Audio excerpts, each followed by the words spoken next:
With over fever, everywhere is war.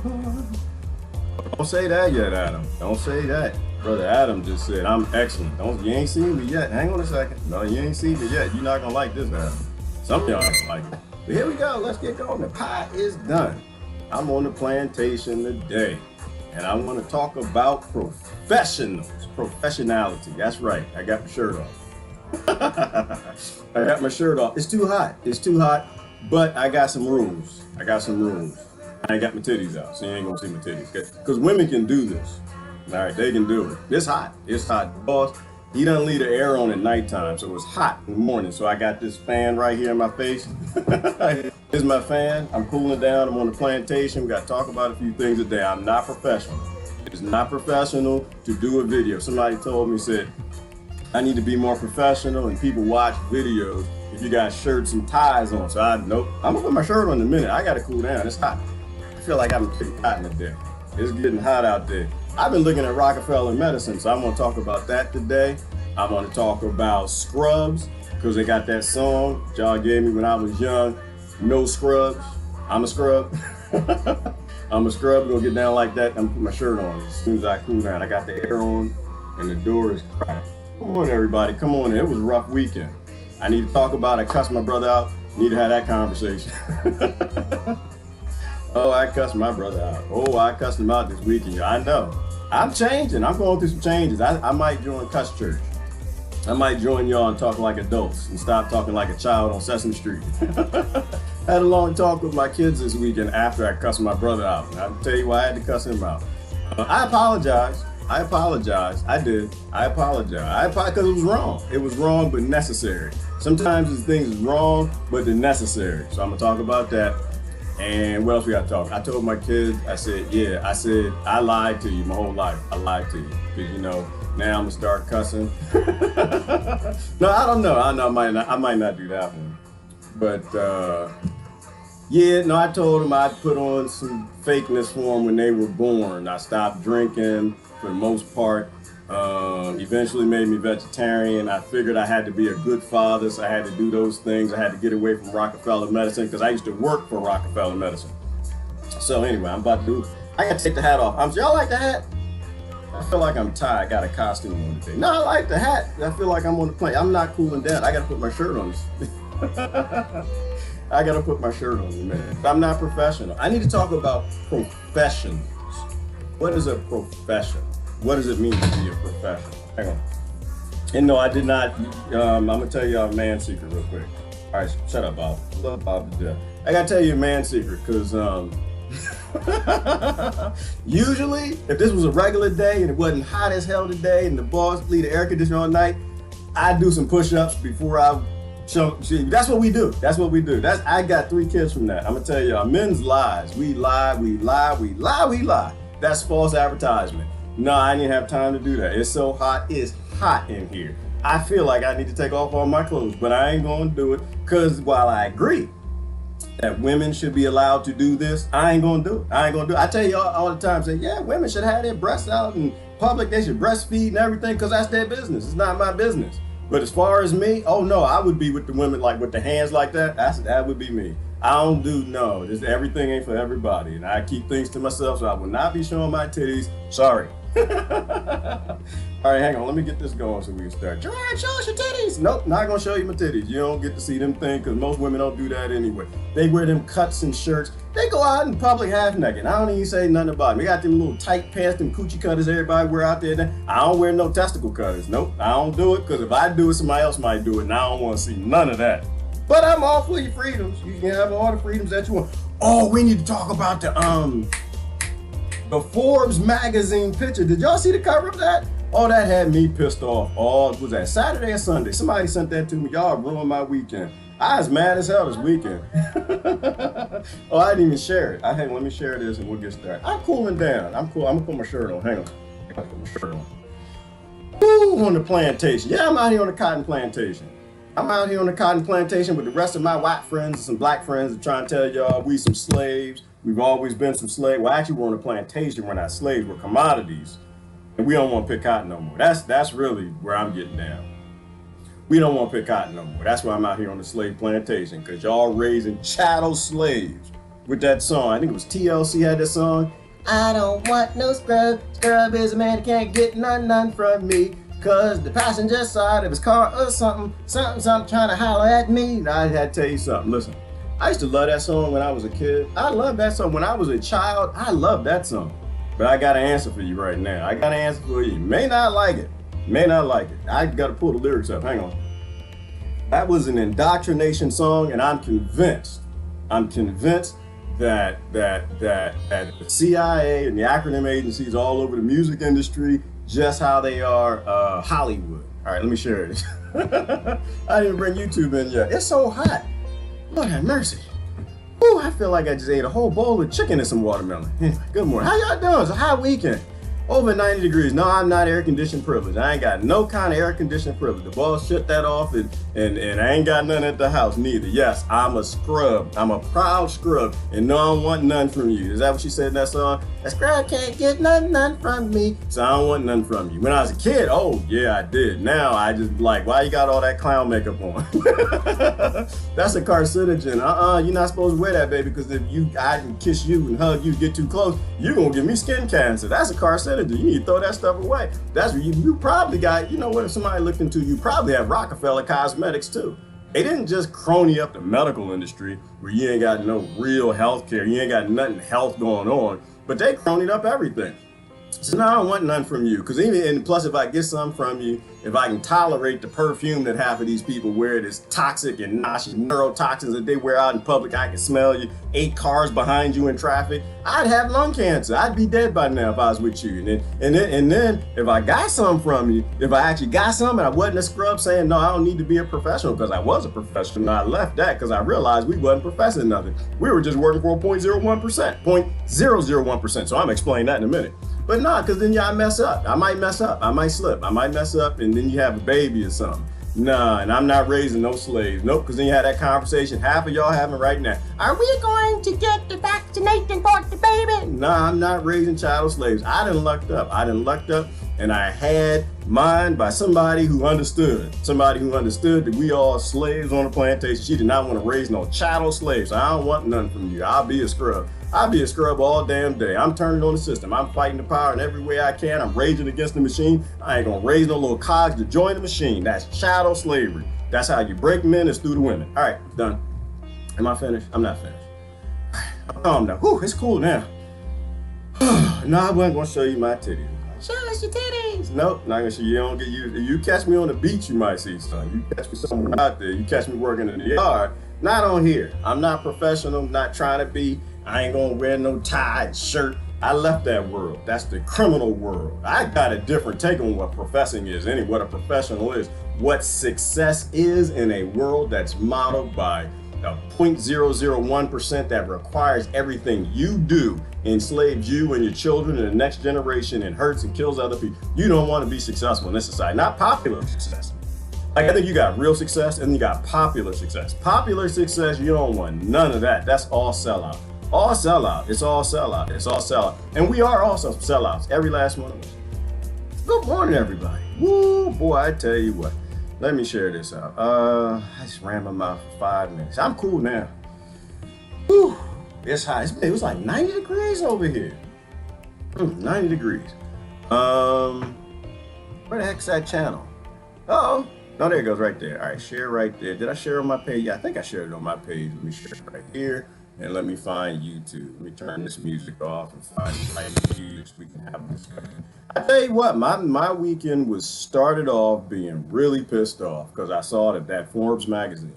I was really pissed off. I was pissed off. And I was out in the garden. Then my brother pissed me off and I cussed him out. Listen, I'm only human. All right, I'm only human. That's it. I'm you man. That's all I am. Not Hugh. I'm not a Hugh man. I'm you man. I'm you. We are one. We're all one. We're all one together. Gerard, show us your titties. Nope, because you ain't got no beads. I know how that works out. You're supposed to have beads. And I keep them to myself. I believe in people who want to do those things in public. I wouldn't be one of them. I would be the one like, no, you got a right to show them, but you ain't going to see mine. No, you're going to have to You're gonna have to be a scrub. That's what you're gonna have to be. You're gonna have to be a scrub. You're gonna have to turn on the system, turn on the pharmaceutical industry, turn on the chemical industry, turn on the cosmetic industry, go back to holistic living, give up the big house, the big mansion, the fast cars, the big SUVs, and all that money and all that criminal behavior that makes you a professional that's unprofessional because you don't get to profess nothing. So I want to talk about Rockefeller medicine. Why I had to give my brother a little bit of a tongue lashing, and I regret it. And I almost died this weekend. Did I mention that? I almost died. I almost died this weekend. That was on my Friday, was almost my last video. Hashtag, if you ever go to the electric dam and it has a sign that says beyond this, the waters rise when we open the gates pretty fast, don't go too far. And I went too far. My sons and I went too far. Oh, we had a great time though. We had a great time. We went to the Conowingo Electric Dam. One of my favorite spots to go because they got all kind of eagles and birds and wildlife and stuff. And we've never gone out and walked out in the middle. I showed y'all the pictures. I think they're on my page. We walked out in the middle. We were having fun. Oh man, I was taking pictures. I got a great video. The glove. Did y'all see the glove? Let me go. I'll show you the pictures. I feel like I'm telling the story without showing you the details. So yeah, there was a glove, and I was getting a video of the glove. But the funny thing was, like, heading out there, we were walking on the rocks. Oh, I gotta show you the picture because you're not gonna realize how big the dam is. The river is at that point. It's real wide. It's probably about a quarter of a mile, and we never walked out there. So of course, somebody had a bright idea. Let's walk out to the middle. Let's walk out to the island. After we saw the sign that said the water rises quickly when we open the water gates for the electric dam. Yeah, it was Dad's idea. It was Dad's idea. It's like, let's go do this, man. Y'all grown now. Shoot, I might start cussing around y'all. Who knows what I might do? I might have a drink or two around y'all. I stopped doing all that when they were born. Because it was the right thing to do. Not because I'm some kind of a great guy. I didn't figure something out. I'm wise or nothing. Nope. I had daddy privilege and I had mommy privilege. And they showed me things I'm supposed to be doing and I'm not supposed to be doing. Short of that, I'd probably be robbing you right now with a face diaper on in jail or dead. Which is why I don't judge nobody. Everybody's got their own cross to bear. We all got problems. We can fix the system. I'm gonna show you this picture and I'm gonna tell you the story. Yeah, we almost died this weekend. My youngest son saved our lives. He did. He saved my youngest son. He saved our lives, but before he saved our lives, we told him he was crazy as hell. You're crazy as hell. Oh my God, people, listen. You know how we say that? No, who says that? Saj Guru. And now we say we steal a copyrighted quote. He says that old people, parents, you're not smarter than anybody else. You just got here first. That's all. You just got here first. Oh, there go that picture. It's pissing me off. Let me show you this. It was a long weekend. This is the picture that pissed me off before I get down to the Conowingo almost died story. It was Forbes magazine. I saw this and I was pissed. Oh, I was pistified. I was probably at the highest levels of pistification can be. What happened? Oh, I jacked up. Hold on. I saw this picture right. It pissed me off. It did. It did. Whew. I haven't read one comment yet. How come? Oh my gosh, this is the new Facebook. I hate this. Right there, that picture right there. It's Forbes magazine.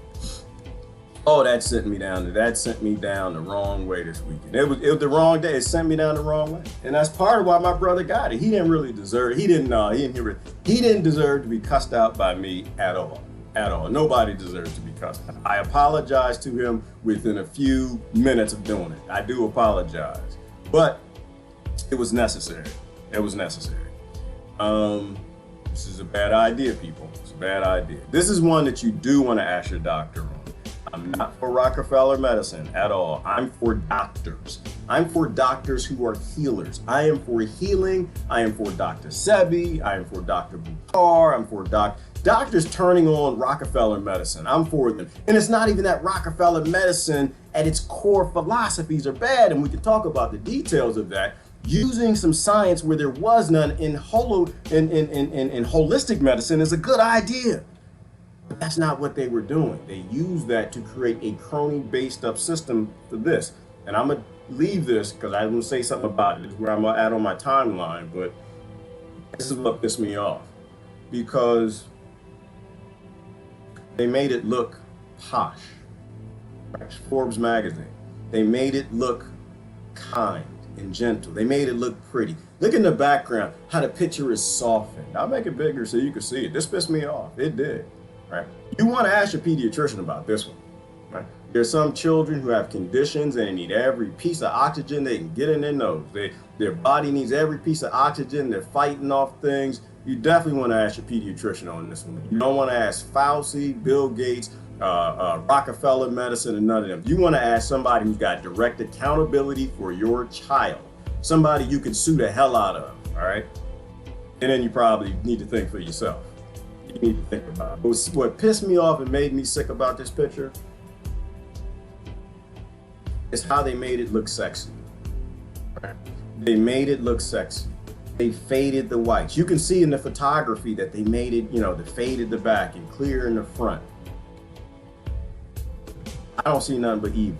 I don't, you know what? I'm gonna have to actually move off of this picture because I know me and I'm gonna get pissed off again. I was telling you a funny story about the dam. They almost died. That pissed me off. I don't, you know what? Listen, people, you can do anything you want to do. I really don't care what you do. I don't care where you go, what you do, what you need to do, whether you wear a mask or you don't wear a mask.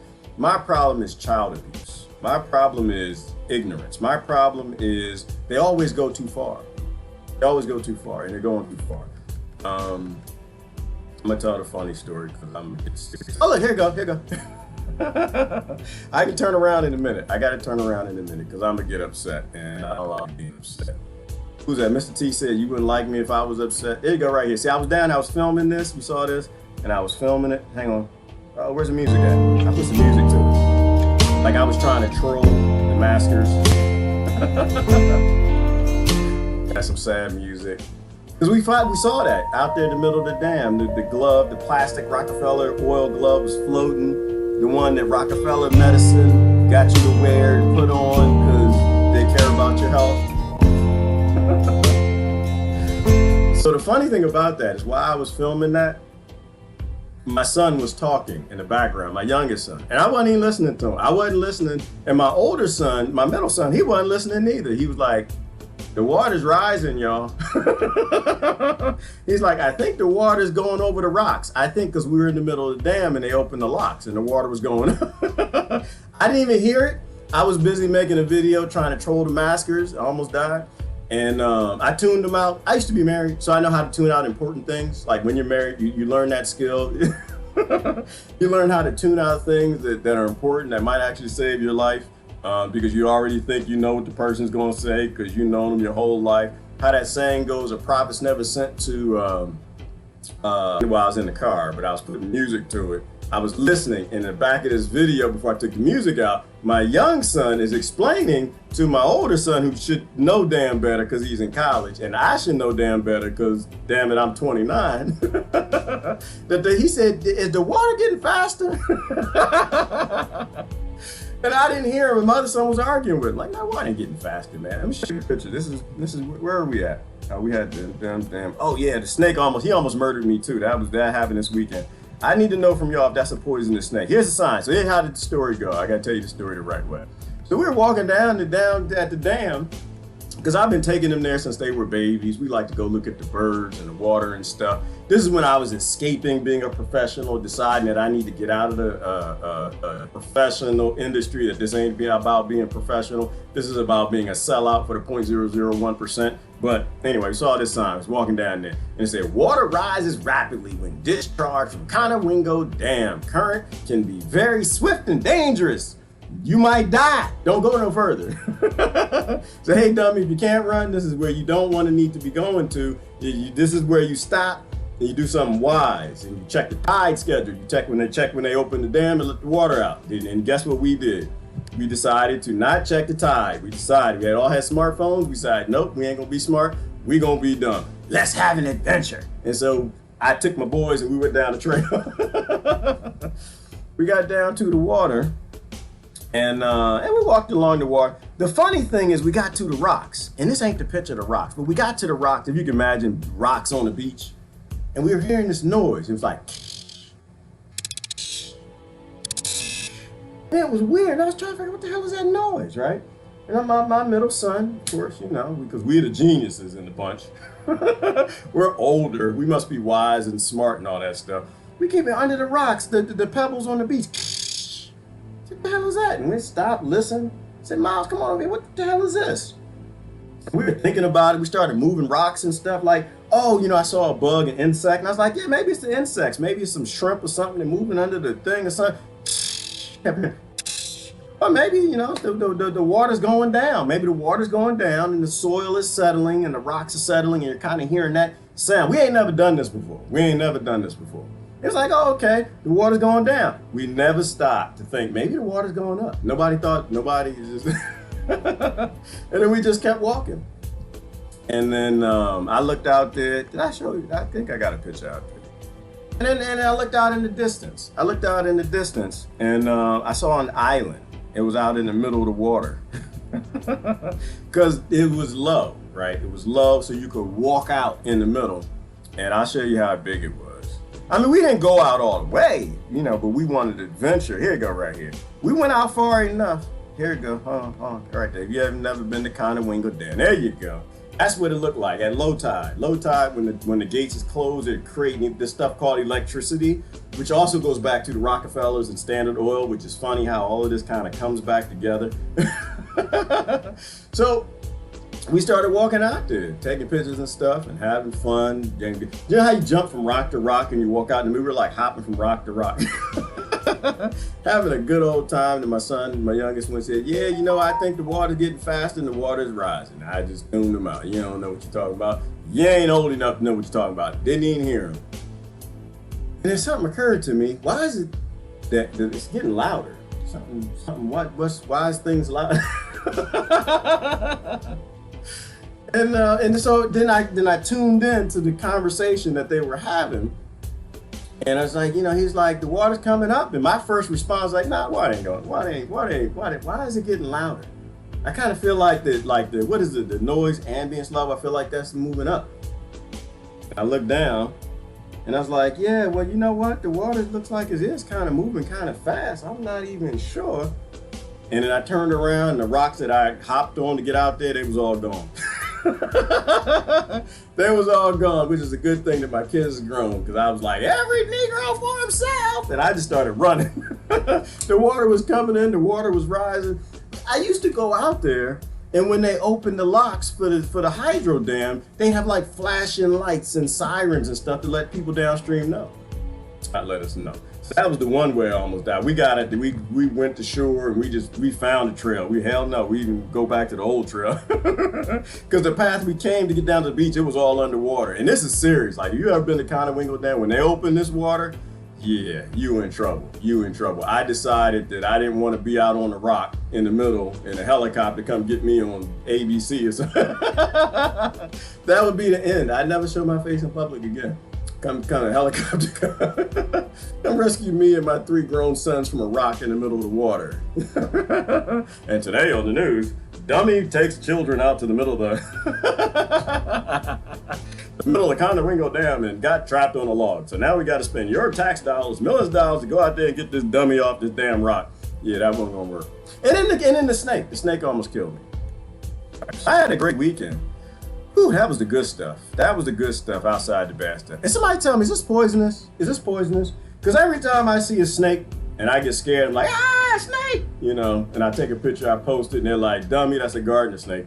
It's like, that's okay, you know, listen, where would I be without my fear, you know? But this one I almost stepped on because did you hear the rocks? These are the rocks where you could hear the water under the rocks. So the water under the rocks, that was the water rising. And that was rising, it was pushing this stuff called air and oxygen that you happen to need in your lungs because you're an aerobic creature, which is why you should not be ever restricting oxygen from going in your body. That's another discussion. We might have to touch on that too. But that was the noise it was making. But so after we stopped, realized that we was not using science, that the water was not going out, it was coming in, I almost stepped on the snake. I almost stepped on him right there, and he grabbed himself a fish. And the funny thing is that snake, as he was heading back to the shore, he's probably like, listen, I was gonna bite you, but I ain't gonna bite you because you about to die anyway, because you're stupid. You are going down, out, and you're supposed to be going in, all right? You can hear that sound. When you hear that sound, all the wildlife knows the water's coming up, it's time to go. It's kind of like, what's the name where that tsunami happened? and it killed all them people. 120,000 people or something died. That water, all the animals knew, like, no, dummies. Because the water went out when the tsunami comes in. First, the water goes out, and we get all excited. We just want to run out there. We ignore the signs, and we just get to going down the beach. And we get down, oh, look, the water's low. Look at this. This is pretty. And all the animals are going the other way, like, yeah, all right, they're going to die. So, you know. And well, all the animals, they went to the center. Where was that? I forgot where it was. And yeah, we went out. So he didn't bite me, but I think it might be a water moccasin. I ain't sure. I'm not saying nothing this time, because every time I say something, people are like, no, that's a gardener snake. It just probably fished you or something. So, but it was in the water, and it got a fish in his mouth. So I had a fun weekend. All right, now we got to talk about. We talk about serious things today. Oh boy, did I have a good weekend. It was a great weekend. It was a great weekend. Sign the mask. What are we talking about? Oh, professionals. No, let me tell you professionals. Let's do professionals, right? What is a professional? Oh, there go the queen. Whew. Did she ever give them children back? That's what that post was. Someone posted that and said, did she ever give them kids back? Because y'all know that was a thing, right? They sent the kids on a picnic with the queen and some other people, and the kids never came back. And they've been like trying to get people to help them get their kids back. Well, she's the queen, so of course she ain't had to get the kids back, which is where we are today. And this post right here is about Rockefeller medicine. Rockefeller, you know what? This is what this post is about. I mentioned it the other day. I'm so sick of when you say to somebody, I don't believe the news is telling the entire truth. That's always been my position. I don't believe they're telling the entire truth. I'm not seeing the details of the cuckoo virus. I'm not going to act cuckoo. I'm a chill. And so day one, they said lockdown. I said cuckoo virus. I said cuckoo virus from day one. Why? Because they pull it every 4 years, and I'm not seeing anything that's making this make sense to me yet. I doubt everything first until you prove it to me. And so now, though, when a president, I don't really have to say his name, said that it's all a hoax, right? Isn't that what he said? I don't actually follow it. Somebody told me that. He said something to the effect of it's all a hoax. Because a president says something does not mean it came from that president, right? Hoaxers hoax. Rockefeller medicine is a hoax. From the very beginning, it's always been a hoax. They use power and money to destroy holistic medicine. Okay, it's always been a hoax from the very beginning. We'll go through the story. I want to actually spend some time with this. Hoaxers hoax. Okay? If you know someone to be a con man and they come to sell you something, are you going to like immediately just jump and do what they say? Or are you going to stop and pause and say, nah, you in that hoax industry. You kind of created a hoax, and I'm a little worried if I do what you tell me to do, I take the snake oil you give me, that bad things might happen to me, all right? So that's what that's about. Anytime somebody says they don't believe it, it ain't got nothing to do with politics. It's somebody who probably understands what Rockefeller medicine is, that they make money on sick people. When you listen to industries that make money on disease and they gain more profit, you make more disease. That's why I had to cuss my brother out. I'll tell you the details about that if I can.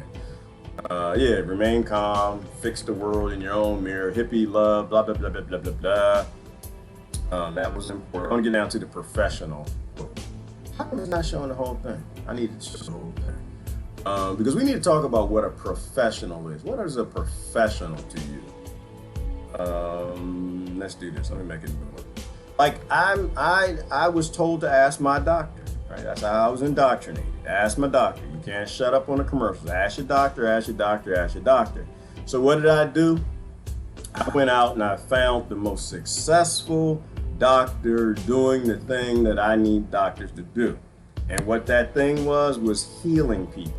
I found the most successful one I could find. And guess what his name was? It was not Dr. Zhivago, it was Dr. Sebi. Okay? Why? Because I heard about a man who healed AIDS, cancer, sickle cell yeah, whatever it is, it was 7 plagues at a time. He healed the 7 plagues at a time that the modern doctors couldn't. So I figured, okay, this is probably the best doctor. And if you're asking, this is how Gerard discovered holistic medicine, then you would be believing a lie. I'm just telling you a story. I don't remember how it all happened. And if you go back and look at all my videos, I probably say it 8 different ways. But you said to ask my doctor, and the doctor I recall was Dr. Sebi, and I was like, wow. So he went to New York City, he opened an ad, and he said, I can heal these 7 plagues at a time that your doctors can't, nanny boo boo. And that was the end of the ad. And he got in trouble. He got in trouble.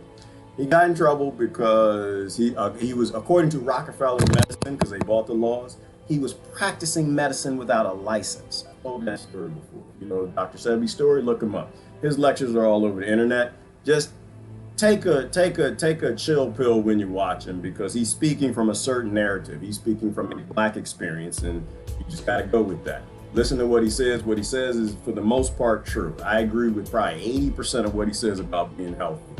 It works. So the state of New York went after him, and they were going to put him in prison. He was practicing Rockefeller medicine without a license. And he said, no, I wasn't practicing no damn Rockefeller medicine. I don't believe in y'all. And Dr. Sebi didn't say nothing like that. He said, no. He said, people come to me and I give them things and it heals the problems the same way that Hippocrates did. Right? Same way he did back then. Right? Before y'all created Rockefeller medicine, all the medicine was free. People came to you, gave them something, didn't give them no side effects. It healed it, and that was it. There was only 1 or 2 plagues at that time. And those would only come every 10, 15, 20, 30, 40 years. You didn't have consistent, sustainable plagues. ALS and cancer and autism and cardiovascular diseases. And you didn't have these things. And so the judge said, well, listen, I'm gonna have to throw you in prison unless you can prove that you've done it. So what did he do? He went out and found 72 patients.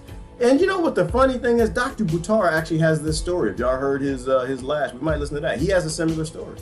He said, well, I brought in 72 patients, and they would show that they were HIV positive. They took the herbs that he gave them, and they were HIV. They were negative, where you couldn't find it. However you want to say that. They showed their doctor records. They had a panel of 7 doctors who were top doctors in New York at the time, and he proved that he could heal these 7 plagues that they couldn't. So you say, ask my doctor. That's what I did. You indoctrinated me to ask my doctor, and my doctor is a Dr. Sebi. Why? Because he does things your doctors can't do. And this is where I'm trying to get to with this.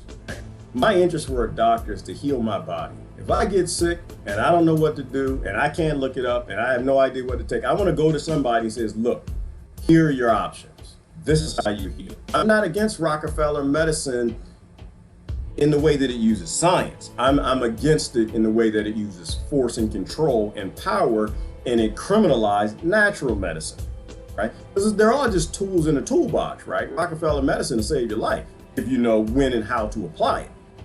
If you don't use it, you'll die, right? Not Rockefeller medicine, but using more scientific practices of, you know what, let's do this. I think I might be speaking out of turn. If you don't know what I'm talking about, we're talking about Rockefeller medicine. Oh my goodness, I didn't even add YouTube. Oh my God, I'm so sorry. It's hot. I'm gonna blame the heat. Can I blame the heat? I'm so sorry, YouTube. Oh my gosh. Whew, it was hot. You don't understand. My boss, he doesn't need to know the heat. It was hot. Hang on, let me go get YouTube real quick. YouTube. Oh my gosh. Shut up, Gerard. Whew, it was hot. It was hot. I had my shirt off. All right, here we go. Yeah, people come out here and say, yeah, well, you had your shirt off. You can go watch it if you want. If you want to see that. You ain't see nothing. I don't show nothing. I'm too conservative. You're not going to see nothing. You might catch the beach. My titties are for me. I don't show man titties. Nope. I think all the women should have their choices. Like I said, and my choice was not to show mine. But it's so hot, and so I had to have my shirt off then when it started. But I kept it up. Hang on. All right, YouTube link right there. Boom. I'm sorry, YouTube. I apologize. Y'all probably saying the deepest things ever, and I had y'all excluded. That's what happens when you get hot. You get hot, your body processes oxygen differently. and I wasn't getting enough oxygen, so I forgot about y'all, and I was off running my mouth telling stories about snakes, and I almost died. That's another good excuse. I almost died. There we go. YouTube is back. Thank you. Who was over there? Hey, Christine. All right, woo. Good. There we go. Rattlesnake. Was that a rattlesnake? Stop it. That was no rattle. Was it? No, it wasn't. It wasn't. Was it? I don't know. I got snake people. They didn't tell me nothing. It probably was poisonous because there ain't nobody saying nothing on that one. Usually it's a gardener snake, and I'm like, ah. And they're like, dummy, shut up. It's a gardener snake. And so nobody said anything. That one probably was poisonous. Probably cottonmouth or something. Rockefeller medicine. Let's get to it. There was a great book. Did anyone read the book? I did not read the book. I added it to my book list. It's called Rockefeller's Medicine Men. Did y'all read that? Great cover too. Great cover. Fantastic cover because it indicates do not blame your doctor. That's what it indicates. Doctors are just like all of us. Ooh, it's not hot anymore. Can I wear the hat? It's my plantation hat. Do I look like I'm on the plantation? Or do I look like I'm about to pick some rice or something? What do I look like? I'm buying time because I'm going to get the Rockefeller video. Woo! I feel like I ain't got the shirt for it. Look at see the hole in my shirt. Y'all see I got the hole in my shirt? I'm a scrub. I'm a happy scrub.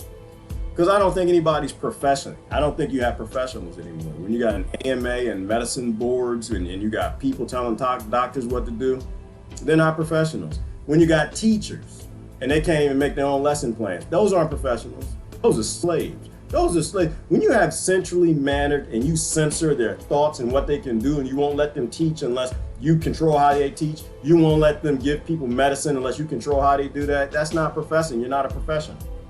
You're not a professional. Let's do Rockefeller medicine real quick. Did I post a Corbett video? I think I did. I'm right about here. And we need doctors to be professionals. We need doctors. Like the world I'd be okay with is a world where a doctor could get on an airplane and they can go and vacation in Costa Rica, you know, and they sit down with a shaman or something. Damn it, I'm gonna take this off because I really do feel like I'm about to pick something. I'm sorry, I got the hat on. I feel like I need to be out there doing something. I need a doctor to get on the airplane, go to Costa Rica and like sit down and talk with, I don't know, medicine man, shaman, somebody else. And the doctor's like, oh, wow, so you take this for that and that kind of works out with this. Okay, well, maybe I'm gonna take this back and try this out and see how it works out. And then the doctor kind of makes up their own medicine, their own practice, their own, not a standard care and practice model. And most doctors believe in that. I don't. I want, how many doctors on the planet? I want 20 million different standard care and practice models. And guess what'll happen? Guess what'll happen? What was happening before they broke the system and they made allopathic forced with a police state medicine criminalizing the things that actually work. You would have the doctors who heal and the doctors who don't. The doctors who heal, they get a lot more people. They don't need no advertisement. They don't need no commercials. They're a doctor who is good at critical thought. And what I want for my kids and yours is a world where we have the best doctors known to mankind, the best in the universe, the doctors of critical thought, the ones that aren't just order followers, the ones who aren't just doing what they say. Like the reason I have issue with doctors for the most part is one, I don't know any of them that are healthy. Not as healthy as I am. Maybe Dr. Sebi, a few of the ones that aren't Rockefeller doctors, but I don't know any chemical doctors that are healthy. All of them, the ones I know are on drugs, all of them. So I'm not really interested in them. Once again, if I want to know how to run a McDonald's and poison a bunch of people, then I'm gonna, I gotta switch this. Then I'm gonna go find somebody who ran a successful McDonald's. I'm not gonna find somebody that tried 10 of them and they failed and they went back to work.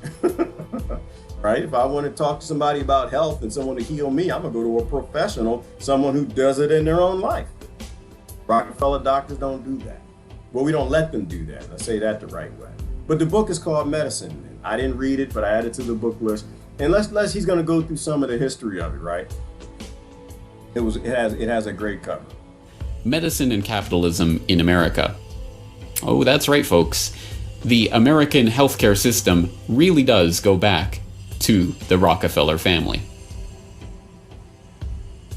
As the legislatures under Rockefeller's leadership, he set up the American League of Municipalities, which controlled all the small towns in the United States, and the American Association of State Governments, which controlled all the state governments in the United States, including the legislatures. And he used the state legislatures to draft new methods for controlling doctors and hospitals. And so all hospitals and all doctors had to be licensed through state legislature, which sounded wonderful if you didn't know what was going on. That you had to go through John D. Rockefeller to get a medical license and a hospital license. Wow. That's what they're up to. And that's the system. So what he just explained is that in order to be a doctor, you would have to get a medical license from politicians. How does that make any damn sense? He's about to tell you why.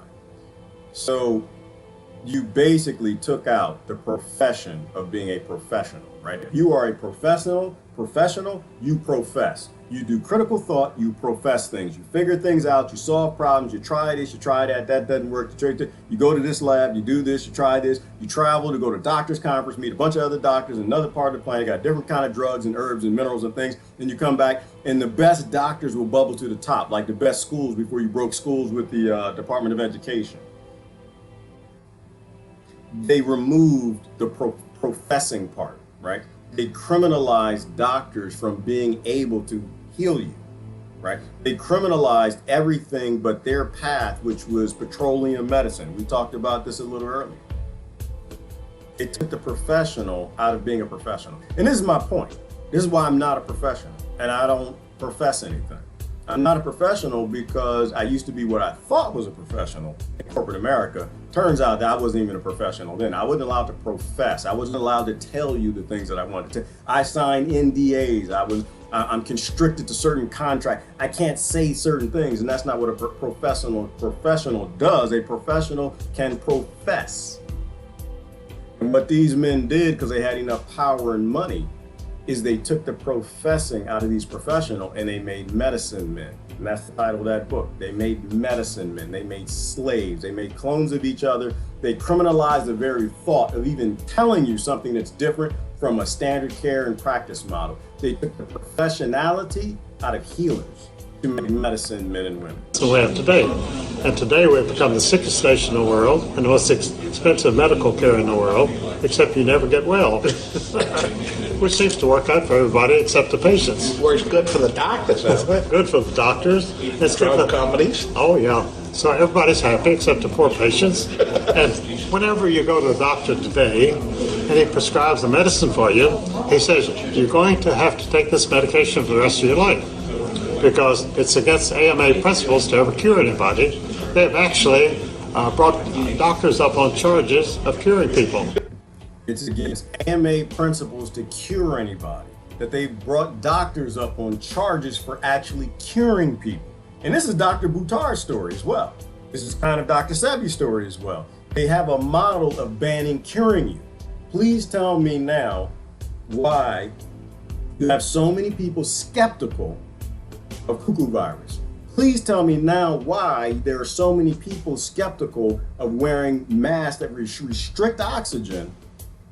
Oxygen we've needed for damn near 100 million years on this planet, because an industry tells you that this is going to help you and we are working on a cure, an industry that banned the cure, right? And this is somebody who pays attention, right? Kristen, right there. Look at what she said, good old Rockefeller and Carnegie's. And it wasn't just Rockefeller, right? Like the only reason it's called Rockefeller medicine is because Rockefeller had more money. The Carnegies were a part of it, right? They were another very wealthy family, but they didn't have enough money. He funded most of it, so it ended up being Rockefeller medicine. But this is why we say everything is a rich man's trick, right? Everything is controlled. Everything is crony. Never go to the people enslave you to help you. They will never help you. That is not their job. They literally have a model of going after doctors that succeed at healing people. I was going to tell you, I tripped on that one. I worked in the pharmaceutical industry and there are things I can't tell you. The only thing I can tell you is generalities. People say things. You know, I didn't work in the science part. I was in IT. I was a software developer and a manager. And eventually I spent time in all the little different sections and people talk. They say things. I will simply say this. I work for 3 different ones, so I'm not indicating any of them. They find cures often. and they stopped the research. In fact, you know what? I don't have to really tiptoe around that, because there are a lot of people saying that. There are whistleblowers who say that. You have the scientists who say that. They get right up to the precipice of a cure and they stop the research. And because the corporation owns the research, it's their intellectual property.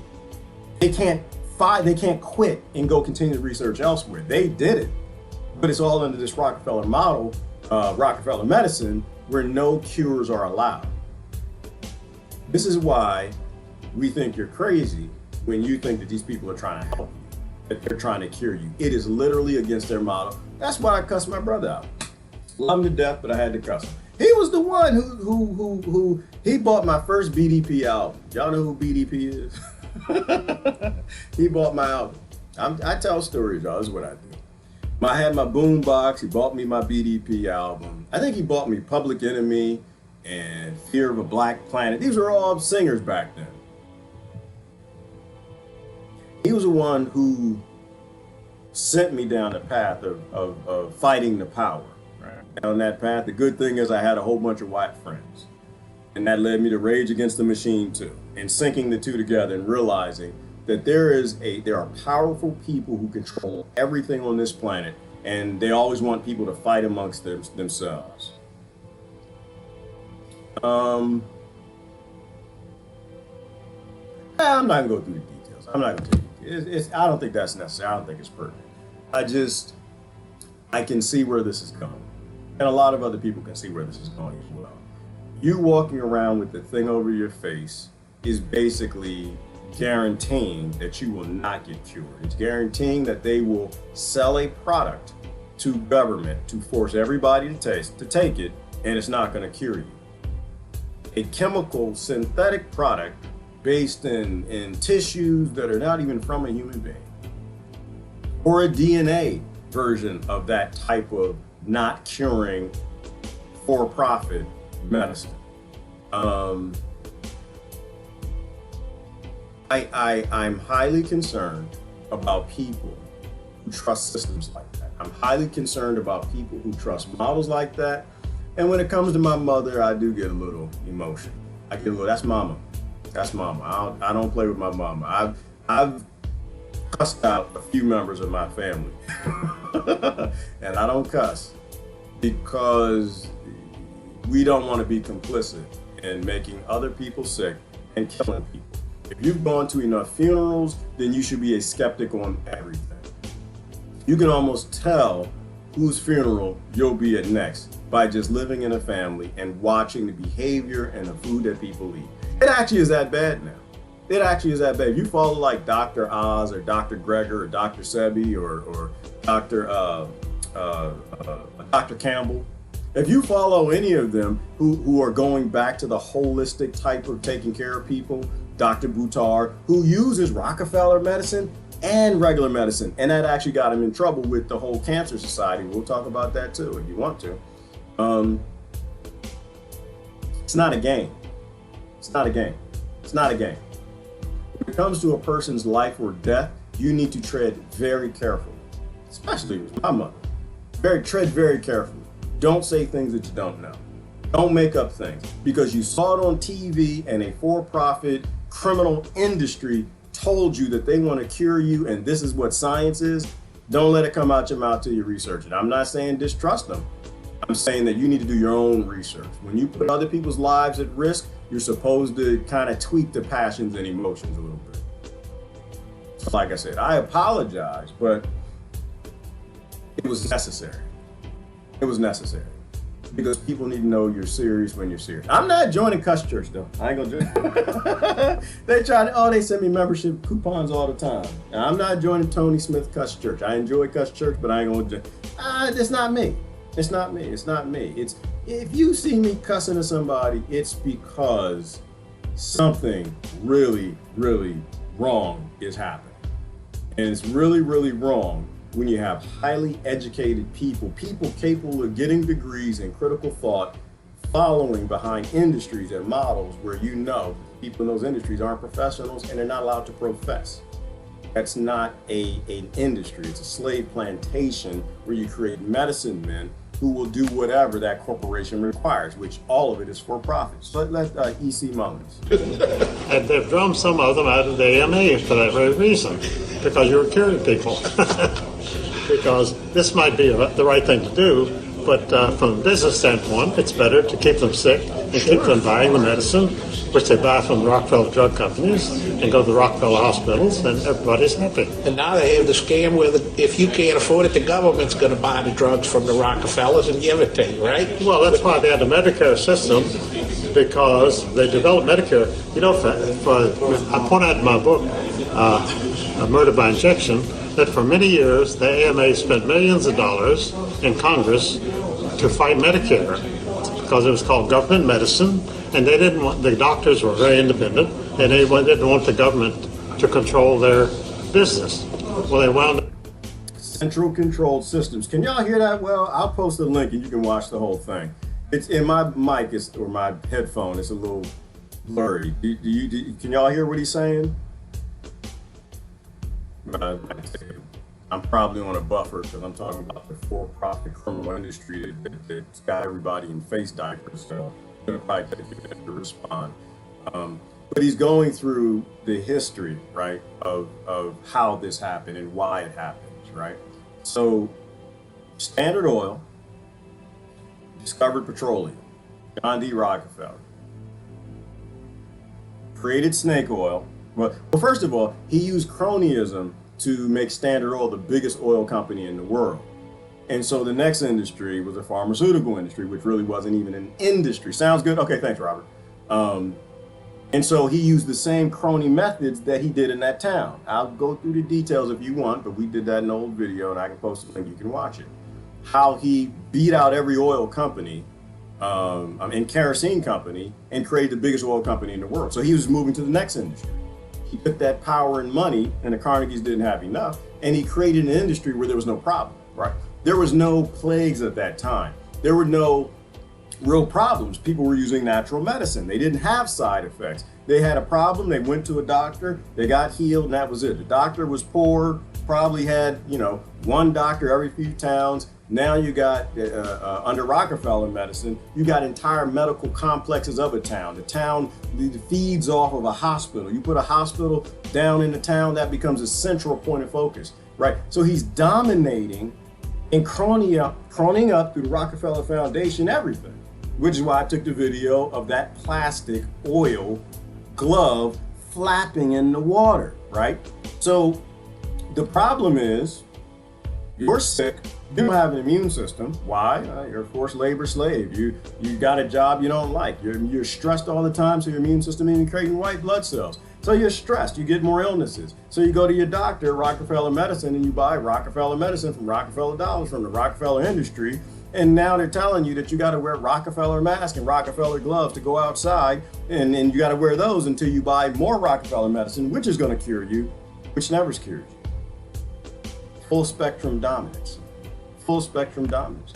And they buy the laws to make sure you cannot be healthy. They buy the laws to make sure doctors can't even tell you the thing that will make you healthy. They buy the laws to ban the natural things that would make you healthy. There is no health care on this planet anywhere. And if it is, it's in a tribe somewhere and they sleep at night by fire. Right? You're not going to be healthy. They literally make you sick everywhere, right? And Rockefellers and pesticide companies, all of that all feeds together. It's all one big global domination scheme that sounds like something out of a Superman comic book. The problem is it's very well documented and historical. Up as employees of the government, and that's what happened. And now this new drug act, they're going to supply the drugs to the people that can't afford it with the taxpayers' money, but the drug companies will still get the money. They get the money, yeah, because a lot of the people who are buying drugs today and medications, like elderly people like myself, they couldn't afford the drugs, and so the government will pay for them. Your tax dollar. Last time we saw that in a big way was Zika. Right, remember Zika? When, oh my God, Zika's coming, we need help. and the Democrats and Republicans got together and sent how many billions of dollars to vaccine companies to create a vaccine for Zika. And if you just spent 2 seconds and went on Wikipedia, you would see that Zika's been around forever. And when you get Zika, most, like 80% of the people don't even know that they have it. It's kind of like cuckoo virus, 99 point something percent survival rate, but they gave billions of dollars to the pharmaceutical industry. This is why it's all a scam. And it's not one political party or the other. This is just money and power. It's how these things work. Racket. Well, it shows that these people are good businessmen. Oh, very good. Yeah. I mean, they're not very ethical, though. Well, you and I could never think of such a diabolical plan. Well, that's right. You and I never could think of such a diabolical plan, but unfortunately that doesn't stop those who can, and we suffer from a lack of imagination on many of these subjects, which makes us perfect victims for those who would so abuse positions of power and influence in order to increase one's own profitability. Well, that, of course, was a brief snippet of an interview with Eustace Mullins, and, of course, I'll put the link into the full video interview so you can watch that on YouTube, along with, of course... All right, I'm going to skip ahead. That's Corbett. If you don't follow James Corbett, you need to. I'll show the link for the whole thing. I'm going to skip ahead real quick. I think it was somewhere around 19, and I'll need to show you something from Dr. BUTTAR. Opposed to homeopathic medicine, developed as a result of the Rockefellers and their influence. The answer to this question may be found in some historic events that took place almost a century ago, when official medicine finally managed to gain the upper hand on the so-called empirical doctors, who cured patients with herbs and natural remedies. In the 1800s, society sanctioned both approaches to healing. Patients had a choice of using either doctors, called allopaths, or natural healers, called empirics or homeopaths. The two groups waged a bitter philosophical debate. The allopathic doctors called their approach heroic medicine. They believed the physician must aggressively drive disease from the body. They based their practice on what they considered scientific theory. The allopaths used three main techniques. They bled the body to drain out the bad humors. They gave huge doses of toxic minerals like mercury and lead to displace the original disease. They also used surgery, but it was a brutal procedure before anesthesia and infection control. Few patients were willing to have surgery. Most patients feared allopathic methods altogether. Satirists of the day remarked that with allopathic treatment, the patient died of the cure. Sound familiar? When your presidents say that? Don't let the cure, don't let reaction be worse than the cure. Something to that effect. But so what that is, he's just explaining chemotherapy. He's explaining all the things that you see. He's explaining two different types of science, like pseudoscience. One was a biological method of giving you natural things that you've been eating for 100 million years, that your body evolved to solve every problem that nature could throw at it, right? Whether it's Islam or Christianity, that there's a cure for everything on the planet, and food is thy medicine, and medicine is thy food, biology, physiology, that you actually solve your own problems, that your body evolved to solve all those problems, or we would have extinct a long time ago. Biological and physiological science. And then you've got chemistry, which is a science too. I mean, it'll save your life in the right circumstances. But this is where Dr. BUTTAR talks about triage-based medicine. Medicine based in saving lives versus medicine based in healing bodies or preventing problems. You know, and so the way you win with this is the same way Rockefeller win. You kill the competition, right? And while that's a thing in a competition-based society, which is why I don't agree at all with the model society. We need to use this time to create a paradigm shift in a new type of resource-based society, something that's not based in competition and money. Because whenever you got the competition, you'll always have your isms. Anytime you got competition, you always have your racism, you'll have your cronyism, and this is how Rockefeller got down with cronyism. So kill the competition. Don't do what's right for humanity. Don't allow people to have multiple forms of healing problems, because that one's not profitable. What's profitable is making saws and medical equipment and chemotherapy drugs and chemotherapy and attacking the body to make it work the way you want it to. A body that you don't know how it works now, and you didn't know how it worked then. Cronyism. You're always going to have the isms. You can fight racism all you want. As long as you got a group-based conflict society, you're going to have it because it's baked in the model. Capitalism. As long as you got a conflict-based system over money, or socialism or communism, you're still, those with the most jewels, those with the most money, will run and own everything. Right? So you're not getting rid of cronyism. Cronyism is a baked-in portion of capitalism. You're not helping society with capitalism. You're not helping society with the social and communism. As long as it's a capital-based system, what makes the most profit is what's always going to happen. Unfortunately, that's how that works. Competing with the doctors were the empiric healers. Contrary to the doctors, they believed in stimulating the body's own defenses to heal itself. Instead of poisonous minerals, they used vegetable products and non-toxic substances in small quantities. They especially favored herbs learned from Native American and old European traditions. The empirics said they based their remedies not on theory, but on observation and experience. Satirists of the day added that with empiric treatment, the patient died of the disease, not the cure. And the balance of medical power remained equal until the turn of the century. Then, new medical treatments emerged that were potentially very profitable. The AMA joined with strong financial forces to transform medicine into an industry. The fortunes of Carnegie, Morgan, and Rockefeller financed surgery, radiation, and synthetic drugs. They were to become the economic foundations of the new medical economy.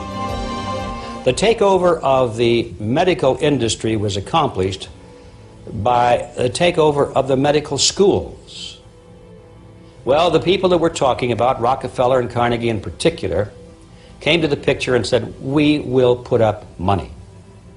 They offered tremendous amounts of money to the schools that would agree to cooperate with them. The donors said to the schools, we're giving you all this money. Now, would it be too much to ask if we could put some of our people on your board of directors to see that our money is being spent wisely? Almost overnight, all of the major universities received large grants from these sources and also accepted 1, 2, or 3 of these people that I mentioned on their board of directors, and the schools literally were taken over by the financial interests that put up the money. Now, what happened as a result of that is that the schools did receive an infusion of money. They were able to build new buildings. They were able to add expensive equipment to their laboratories. They were able to hire top-notch teachers. But at the same time as doing that, they skewed the whole thing in the direction of pharmaceutical drugs. They skewed the whole thing in terms of whatever made the most profit. And that's why they were on the board. Because if I'm on the board, we're going to make sure you spend our money in the way that makes the most money, not in the way that heals people. And this is how you got the part where all cures are banned. They're 100% banned because they're bad. And this is why it's not really on doctors, right? Because what is a doctor? A kid who wants to heal people. That's all it is. A kid who wants to heal, someone who wants to heal people. And they can decide, do I want to live in poverty and be a holistic doctor, not have a license, go out there and compete with an industry that buys laws to criminalize what I do, and if I make a mistake, they'll sue me and everybody, or sue me and take away my ability to have a livelihood? Or do I go to a medical school, get protected by the certification process, and just do what I'm told? Do I become a professional in healing people and risk life and limb and livelihood, or do I just do what I'm told? Do I become an unprofessional and make lots and lots and lots and lots of money? It really is, unfortunately, that simple. Right? Kids are born with a passion to heal. They should have the options of exploring different methods, utilizing critical thought. This is why they're not professionals. They're chemists. They are chemical sales reps. That's the only thing they're professing. They're professing what a 0.01% demanded that they profess.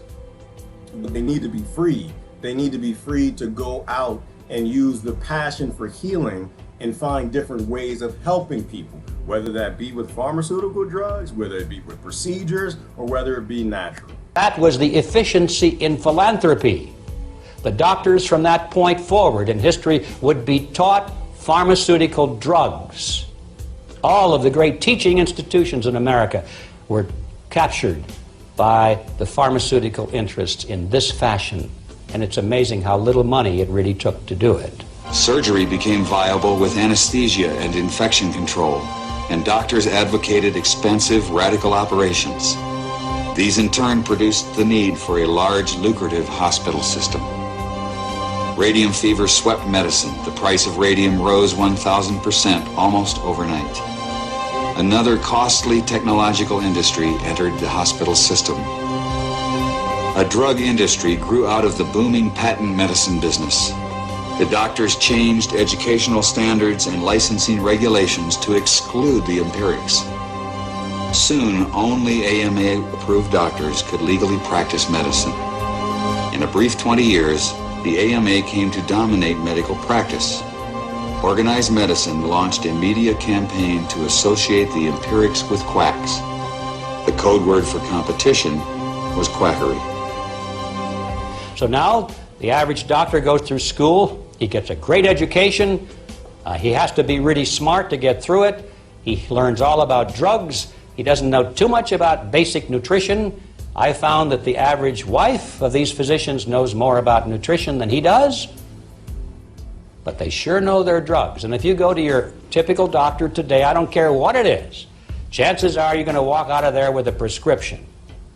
Why? Because that's what he has been trained to do. They're just chemical sales reps, and we don't want that, unfortunately. I don't want that for them. I don't want it for me.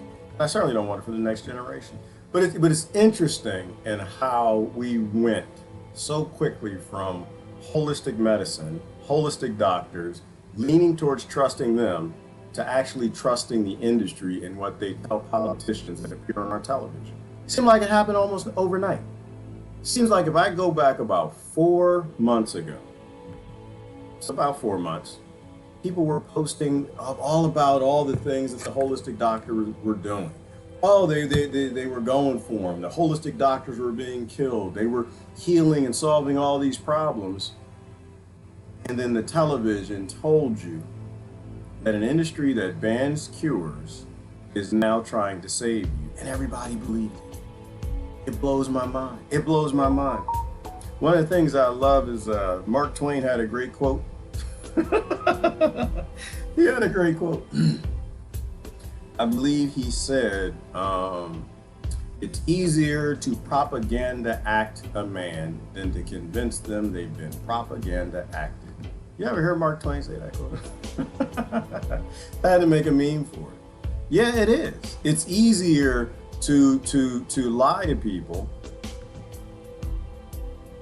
than to convince them they've been lied to. You know, but we are, messed up again. I don't know why they changed this. I don't know how to use this. This is new. There you go. They created a propaganda act that said they can lie to you about anything, anytime they want, any way they want, and they'll do it on your tax dollars. Why in the world do you trust them now? Why would you trust someone who demands the authority to lie to you anytime they want to? They can buy the media. They can do the same. What was the name of that thing? Operation Mockingbird, right? They've always been lying to you. They just finally made it public that, hey, we're going to lie to you a lot. We're not just going to lie to you through giving bags of cash and Hollywood, but we're going to do it in your face. And we're going to make you wear a face diaper when we lie to you. And you're going to be okay with that. And this is why it boggles my mind why anytime you tell people that you're a little hesitant about the damn cuckoo virus, you're like, oh, you listen to Donald Trump. Like, no, I know history. Ignorant person that I love you. You know, they're not trying to heal you. They're not trying to cure you. They're just trying to make a lot of money. It's the system, right? It's not a Democrat problem. It's not a Republican problem. It's not a Trump problem. It's just the system. The system is designed to not help you, not cure you at all.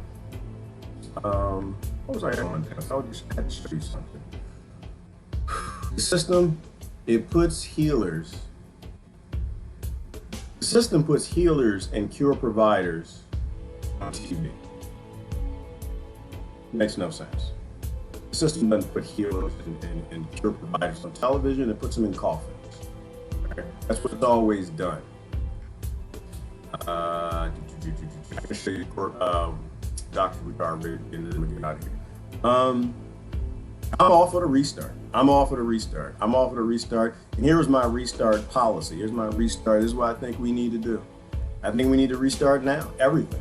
We're already done. I mean, we already destroyed the economy. We can make a resource-based economy now. Everything's collapsing all around us. We need to restart now. If you're scared, you need to stay in your house. That's what you need to do. Stay in your house. Get your face diaper. If you got, but if you are immune compromised, stay in your house also. You should be doing that anyway.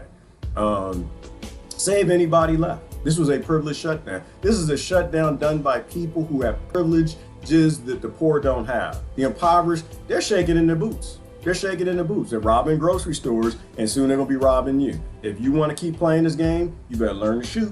You better learn to run. You better start digging a bunker. Because poor people ain't got a choice. They don't have a choice. They're not privileged like you. Like, that's what I want to talk about is privileged shutdown supremacy. That's a supremacy for you, right?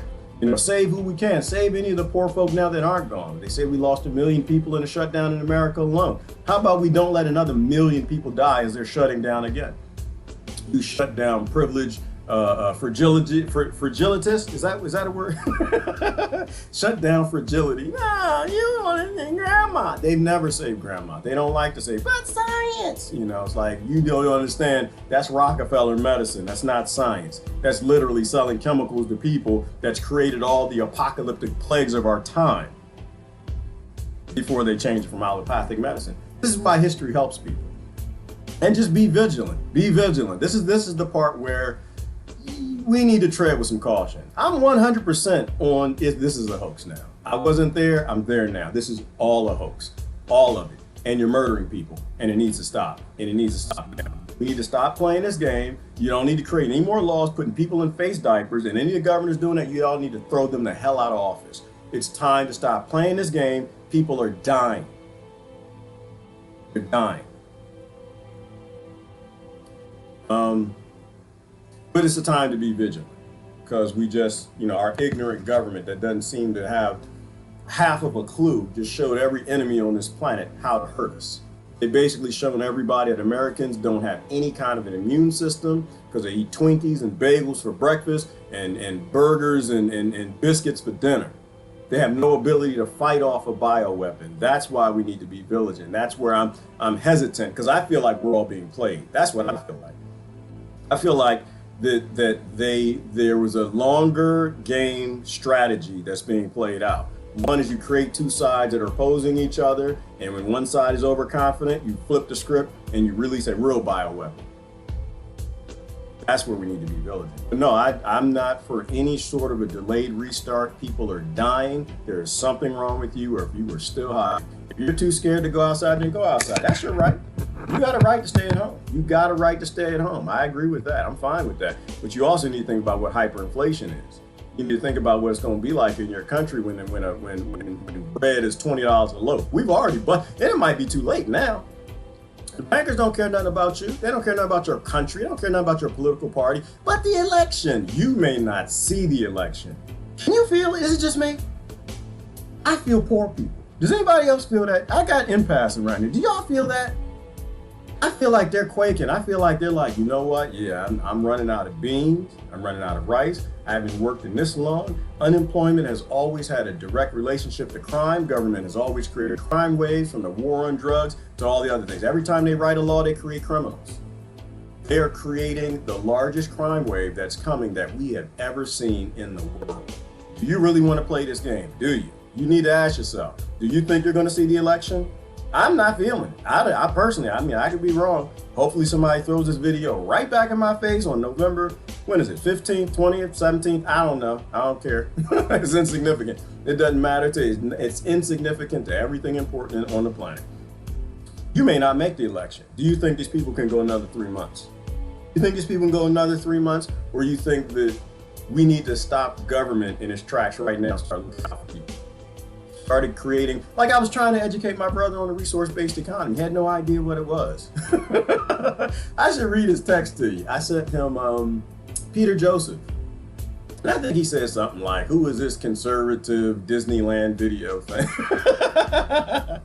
Which is pretty funny. It's pretty funny, but it's ignorant. So I had to hit him back. I didn't cuss at him. I hit him back and I said, bruh, you literally are looking at a resource-based economy that's based in behavioral science and modeled from tribal living, from gift-based societies, right? This is back when people weren't violent. They didn't have wars. They didn't have medical industry. People had freedom and they were free. I don't know why anybody wants to fight for the slave plantation. I don't know. Well, I guess they don't want to be scrubs. I guess that's what it is. That's why I said I'm a scrub. Boom. I don't want no scrubs. Scrubs is a man that can't get no love from me. And I'm just like, that's okay. Yeah, I'll be a scrub. I'm scrubby, and I think we need to scrub the whole damn planet with sellouts. We need to scrub it up. We need to scrub, get some bubbling natural soap and clean the planet full of all these crony-based systems that are burning everything up and killing everybody. Yeah, I'll scrub, but I won't sell out. They literally made being a sellout sexy. I love that song. I'm singing it now. I listened to it this morning. I don't want no scrub. Scrub is a man that can't get no nothing from me. And you know why we got the world the way it is now? Because that stuff. Men do whatever they need to for that stuff. They do. They change their religion and Star Wars and all kind of stuff. But they did that in hip hop and rap and music and television and Hollywood. They create these narratives. Carcinogens are good. Get all of this makeup and just put it all over your face and be a clown. And I'm not making fun of you. I say it all the time. I don't know why women are beautiful. I don't know why y'all wear that stuff. Like, I want to feel pretty. Yeah, I know, but if you gotta change to feel pretty, somebody's been lying to you. Somebody's been lying to you. Somebody's been indoctrinating you to think that pretty is a thing that you're not. And I'm not saying don't wear makeup. I'm not even saying, you do you, but you need to love you. You need to love you. Perfumes and colognes to try to get a date and match. Wearing things that cause neurotoxins, things that give you lung disease, poisons all on your body and on your skin. I don't want no scrub. I need somebody that's got a good job and a professional, makes a lot of money. I need me a Cato. I need me a sellout. I need me somebody that is just good with master. Because that's all a professional is, in my view. The way that I look at things now is a professional is just somebody who's actually really good at stepping and fetching. It's somebody who's a really good stooge for this 0.01%. Because it just wasn't the Rockefellers. It was all of them. They create, when you live on a planet that's based in power and money modeled everything, everybody who succeeds, everybody who's successful is just a better sellout than everybody else. You don't want no scrub. You want somebody who does not scrub. You see what I'm saying? You want somebody that doesn't scrub. You want somebody that, ain't worried about the dam opening the dam. They out there in the middle of the lake waiting for the water to come down because they're having fun with their kids and they're in there playing in the mud and the dirt. You want somebody who believes in biological science. You do not want to read, because the thing is that you end up with somebody, and this is for the young people. This is for the young people. And you old people, y'all keep switching, trading seats, keep trading husbands and wives like they just, that's just a bad idea. You can't keep changing saddles on different horses. You're gonna get saddle burn, right? I had a pastor who told me a long time ago, said, you keep jumping churches, maybe the problem ain't the church, but for the young people, you want to end up with somebody that's not going to end you in a conversation down the road of we need to make some chattel slaves. We need to make successful kids. The thing that I'm happiest about, is I somehow accidentally created kids that questioned me. And damn it, my youngest saved my life. He saved my life, and he saved my middle son too. We was dumb as hell. We was just out there. I can play the video for you. They're sitting there having a discussion in the background like, Dad, I think the water is rising. Shut up. Shh. I'm taking a picture. I'm trying to troll the maskers. I'm trying to troll the Rockefeller glovers. It's like, Dad, the water's rising. It's getting louder, Dad. I'm saying what? The rocks is disappearing. Dad, I didn't hear nothing. I didn't raise slaves. I did not raise slaves. I raised kids that tell you what you can do, when you can do it, how fast you can do it, and what they don't care two damns about. I lucked up. I don't know how the hell I did it. I wish I could tell you that I'm smart and I'm wise and I know this, that, and the other. I don't. I have nothing to profess to you. Life to me now literally is not professing. Right? Solving the world's problem in your own damn mirror and not worrying about what nobody else is doing. Solve your problems in your mirror, the world's problems in your mirror, and don't worry about nobody else, because you were a sellout too, and ain't nothing you can do to get out this system. We are all sellouts. The system is designed to make us the only people who don't sell out are in coffins. They've already left this world. That's what this world is designed, from the medical industry to all of them, all the industry. The whole world is modeled that crony and power. Cronyism and power, using a police state, using men and women with guns who are trained to kill and subdue and put you in cages if you defy what makes them profit. Everybody alive is a sellout in this system, unfortunately. We just need to sell out less. That's what I say, don't worry about what other people are doing. You go do you. You figure out how to sell out less, and if it works, then come tell us, right? Come tell us. I had to have a young kid tell me, like, why am I sitting here with a hole in my shirt looking like a scrub? Well, one, because I don't have no babies with you, because you're going to try to make a chattel slave out of a child that needs to grow up and oppose the system. Is I met a young guy, not a kid, young guy, in his early 20s. He said, I have 7 shirts. You got 7 shirts? The hell wrong with you, man? Get you some shirts. You know, there's whole fields of cotton out there. They've been picking that stuff for, and they created the cotton gin, got industry. You can have 27 shirts. You can have a shirt. You can have 365 of them if you want. He says, no, I don't. He said, I have 7 shirts because shirts are made on slave labor. Right? They're made in Rockefeller medicine oil from Standard Oil Company. He didn't say that. I'm making all that up. He's actually on my friends list. That's my good brother Akil. But no, that's what I heard when he said that. I'm like, damn, I'm selling out in another way. Like, and he wasn't trying to tell me what to do. He was just like, listen, I got 7 shirts. He's a successful guy. He does video editing and all that stuff. If y'all ever need video editing work, there's a great guy on my profile. Name is Akil. Fantastic at it. He worked for big corporations and he walked away because he decided my work is just too good for y'all. And he walked away from being a sellout in these big industries.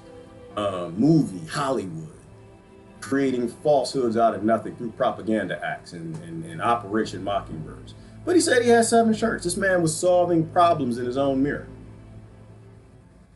And it made me feel guilty. It made me feel guilty. And I laugh at myself. I laugh at myself all the damn time. I was like, damn, I looked in that mirror.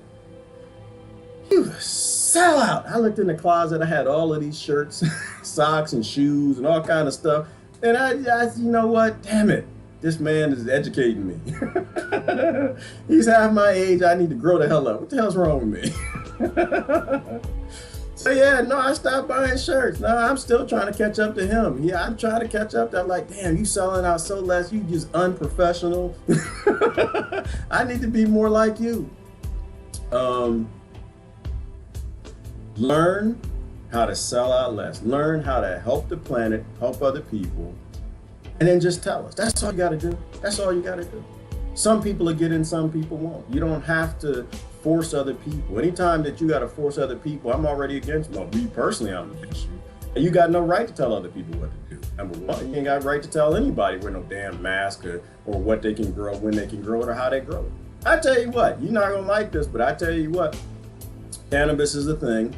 And I promise you this. I'm on record. I promise you. Because I'm not really here with y'all. I'm like a wave creature, energy, alien, multi-dimensional, spiritual thing that something doesn't put me here. Y'all call God, or the simulation programmer, or the spaghetti God monster thing, whatever y'all call it. If somebody dear and close to me had a medical condition that only CBJ helped, which is a cannabinoid, I'm not sure if it helps any damn thing. There's a couple hundred of them in the plant. We've been eating that plant since the beginning of time. You're supposed to eat it every single day. That's why it grows everywhere on this planet. We've been eating it since marsupials. That plant is so prolifically involved with human health that it was one of the first ones they had to ban. Why? Because it does everything your body needs it to do. Your body loves that plant so much it created an endocannabinoid system to heal even faster and to fix problems that start to become disease. You're supposed to eat it in your salads, drink it in your smoothie right off the plant, fresh, delicious. I know some people smoke it, and that's up to you. You do it, that's not my business. If somebody close to me needed some CBJ, I'd get the seeds and I'd put them in the ground. This is my problem being on this planet, on a plantation full of a bunch of monkeys that want to be slaves. And I dare you to come kill me. Come to my garden. Come get this. You won't have to kill me. Because my friend has an illness and he or she is gonna die unless I grow this CBJ. And I'm gonna grow this CBJ. And they may not ever get the CBJ because when you come on my property, you're gonna have to kill me. I'm just not here to play with you. Y'all can do the slave stuff all you want. That's not me. That's not me at all. I'm not the guy that we're walking in New York and look down an alley and somebody's getting raped by a gang of people. I got to die too. That's my sister. She's on the ground right there and somebody's abusing her. I'm not a keep walking and call the police guy. I'm a call the police guy, yell somebody else call the police guy, and I need to go in there and live this life the way I'm supposed to. Because I kind of think that maybe you win when you leave. I think we're in hell. I think we're in hell. And I think you got to stay in hell as long as you live like you're a part of hell. As long as you live like a demon and you take up your demon profession and you don't become a scrub and you don't just do the things that are right. How does that scripture go? Something to the effect of, if you're trying to save your life, you'll lose it. He who tries to preserve his life will lose it, and those who are willing to lose it will have everlasting life. I think you just keep coming back. I think you keep coming back unless you actually figure out how to live right the way you're supposed to. Unless you realize that you were always supposed to do what's right, and don't worry about what the demons are up to. Don't worry about the laws the demons made. Don't worry about the cures that demons have. Don't be a demon. Oppose them at every corner and do what's right for the people around you at all times. And don't worry about what happens next. They can't kill you anyway. They can take the body, they won't take the spirit. And that's just me. This is why I don't fit in. This is why I say I don't think I'm supposed to be born at this time. And my son was like, Dad, you're supposed to be born at this time. I love my kids at that. They so funny. They take my stuff and they just throw it right back at me like, nope, Dad, we're going to take this up because you said this 5 days ago. We can hit you right back in the face with it. He's like, no, you're supposed to, because you got to put ideas out, right? That's how we change things, is we put ideas out there. When people are done capitulating to a demonic system that requires people to die and have disease, then it just goes away. But as long as they can scare you, as long as you're scared of their pop guns, and you're scared of their billy clubs, and you're scared of their prisons, and you're scared of all the demonic tools that Satan gave you, you will never serve anything greater. You're just a part of them. You're just a part of it. I lived a great life. So I say, these young people, like, yeah, so what we supposed to do? Get out here and fight the system? And they're like, no, you ain't supposed to do nothing, brother. You ain't supposed to be doing nothing, young sister. You're supposed to go out there and have some fun. You under 26, you're supposed to get you some natural cologne, some natural perfume, some nice heels that were made in non-conflict zones. Get out there and live your life and have fun. We broke this world. You didn't break the world. We did. We did. We are the sellouts. We are the adults. We are the ones who made sure you were born on a slave plantation. It's our job to fix it. So I don't have any fear. I love my police. They're good guys. They are good guys. But I understand that they work for the system. I love doctors. I know they're good people, but I understand they work for the system. I love the folks in DHS and federal government. Half of my family works for the federal government. I came from the Washington, D.C. area, but I know that I'm going to be in opposition with them at some point in time. And I'm going to do what I'm supposed to do. I'm going to say what I'm supposed to say. You want to line my mother up for anything, walking elderly or young people and the problems that they should never have. All right. I'm gonna do some comments. I didn't read one damn comment. Y'all see that? I didn't do it. I didn't read one damn comment. Slavery is a choice. Slavery's always been a choice, and I'm not a slave. You know, I did. Oh, what was the name of that show? Did y'all ever watch the show called Over There? I don't think you can watch it anywhere. I think they had to rip that show off of television and delete it digitally from anywhere that it existed. It was about the war in Iraq. And there's that quote in that movie where the brother told, you know, it was two American soldiers, and one told the other, you know, they were, you know, one was there just to kill people, and the other was there. He says, no, I'm here, but I'm Christian. I know what I'm supposed to be doing. I'm not supposed to be doing this. And he's like, yeah, well, you know, I'm just here to kill, you know, Muslims or whatever. And the brother told him, he said, you know what? He says, you gotta understand. He said, you're my enemy, basically. We're fighting on the same side, but we are not on the same side. Him over there, I understand him. He's a believer. I'm a believer. You don't believe in nothing but killing people. It was deep. Oh, it was so deep. But they had to take it off the air because it was on television at the time that the Gulf War was going on. And it was explaining to people where we need to be, which is globalism, right? We need to be a global human race. We need to be a global human race. That's all we've ever been.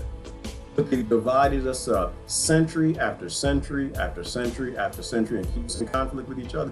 And the resource-based economies can do that. Zeitgeist Movement, Venus Project, utilize modern technology to take people to where we should have been 1,000 years ago, where there's no forced labor plantations, there's no forced labor office parks or whatever y'all call, so you won't be a scrub. You need to go live your life. You need to follow your passions. The best doctors in the world will be the ones that were raised as kids that passions for healing. They're not scared of snakes to go grab a snake and get the venom, figure out what you do with this. The people who become the best at what they do are the ones who chase their passions. We need to free the human race from slavery of their mind and slavery of their body by this 0.001% that locked everybody here. And that was actually my point to my brother this morning. That's why I said I don't care anything about racism, man. Yeah, they always try to pull me in that fight. And they're good guys, they're very good guys, love them to death. But they're lost. They're lost in side effects. I have no interest in side effects. If we can solve the root problem, solve the root problem. Don't waste no time with no side effects. The racism ain't going anywhere. It's supposed to be there. We have a conflict-based society. It's supposed to be there. Right? If you're fighting racism, you're just fighting to control the plantation. You're not trying to get rid of slavery. I'm sorry, you're not. You're not. You just want to hold the whip. The same reason the North went to the South. The North didn't go to no damn South to end slavery. They went to the South because they wanted the tax from slavery. The South wasn't paying the taxes. They wanted that federal tax dollar. That's what it was all about. It turned into some other things, right? Because Satan meant it for evil and God meant it for good. But in reality, we lose every war. Every war the human race loses. Every single war. Why? Because it's always humans against humans. And in the end, the humans are oppressed. And when you use violence to solve a problem, all it's going to do is beget more violence. You know, so that's how I kind of see it. I mean, I read the comments. Y'all tell me how you see it. That's how I feel. I don't think we should be sellouts anymore. I think if you are a professional, you need to ask yourself in your industry, are you allowed to profess? If you're not allowed to profess because of your corporation, constraints and copyrights or an AMA, you're not actually a professional. You're a slave. Right? And he who controls the information is he who controls everything else. Right? So you're just a slave for them. I think everybody should be professional. We need professional engineers to say, oops, we didn't discover free energy. Here you go. That's what we need. We need doctors. Oops, we discovered another cure for cancer. And guess what? There were 200 other ones and we banned them because of Rockefeller medicine. Here you go. That's somebody who professes. If you're not allowed to profess, then you're not actually a professional. You're just a slave. I gotta show you something about Dr. BUTTAR. I'm sorry, I forgot. He said something real deep. He went into his story. Step down. 9 minutes in. He is one of my doctors. I don't have many. He is one of them. The only doctors I have are the ones who actually profess. The only professionals. I need a professional. When I get sick, I need a professional. I don't need somebody who is parakeeting a standard care practice model or anything. I don't believe in your chemistry. I believe in healing. Listen to this brother right here. This is one of my doctors. Trust your doctor. I found the best doctors in the land who are actually healing people, and I do trust them to a degree.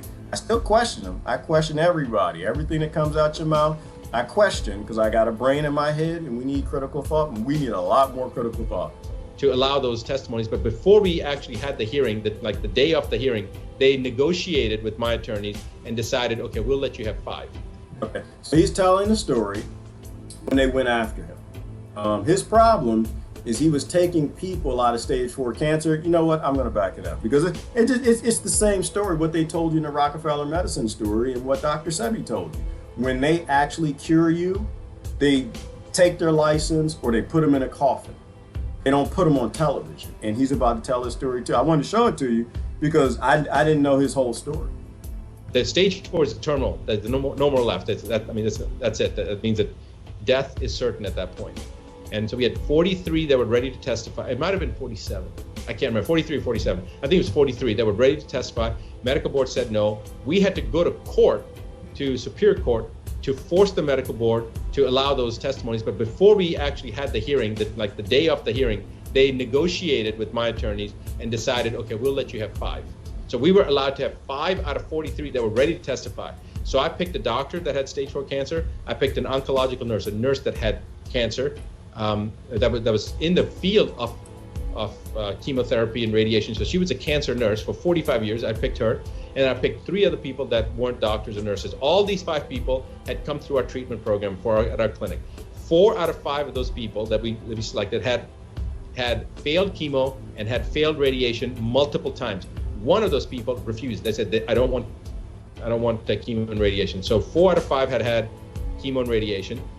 All 5 had been referred to hospice. Now, hospice is something that you get referred to when there's nothing more that medicine can do. All 5 were told that they had stage 4 metastatic distant disease. All 5 were told that they needed to get their affairs in order. And all 5 had been given a prognosis between 3 to 6 months, meaning that they had been given 3 to 6 months to live, and their game was over. You're gonna die. Start doing the nocebo effect. Accept this. I'm a doctor. I have on a white lab jacket. You're gonna die.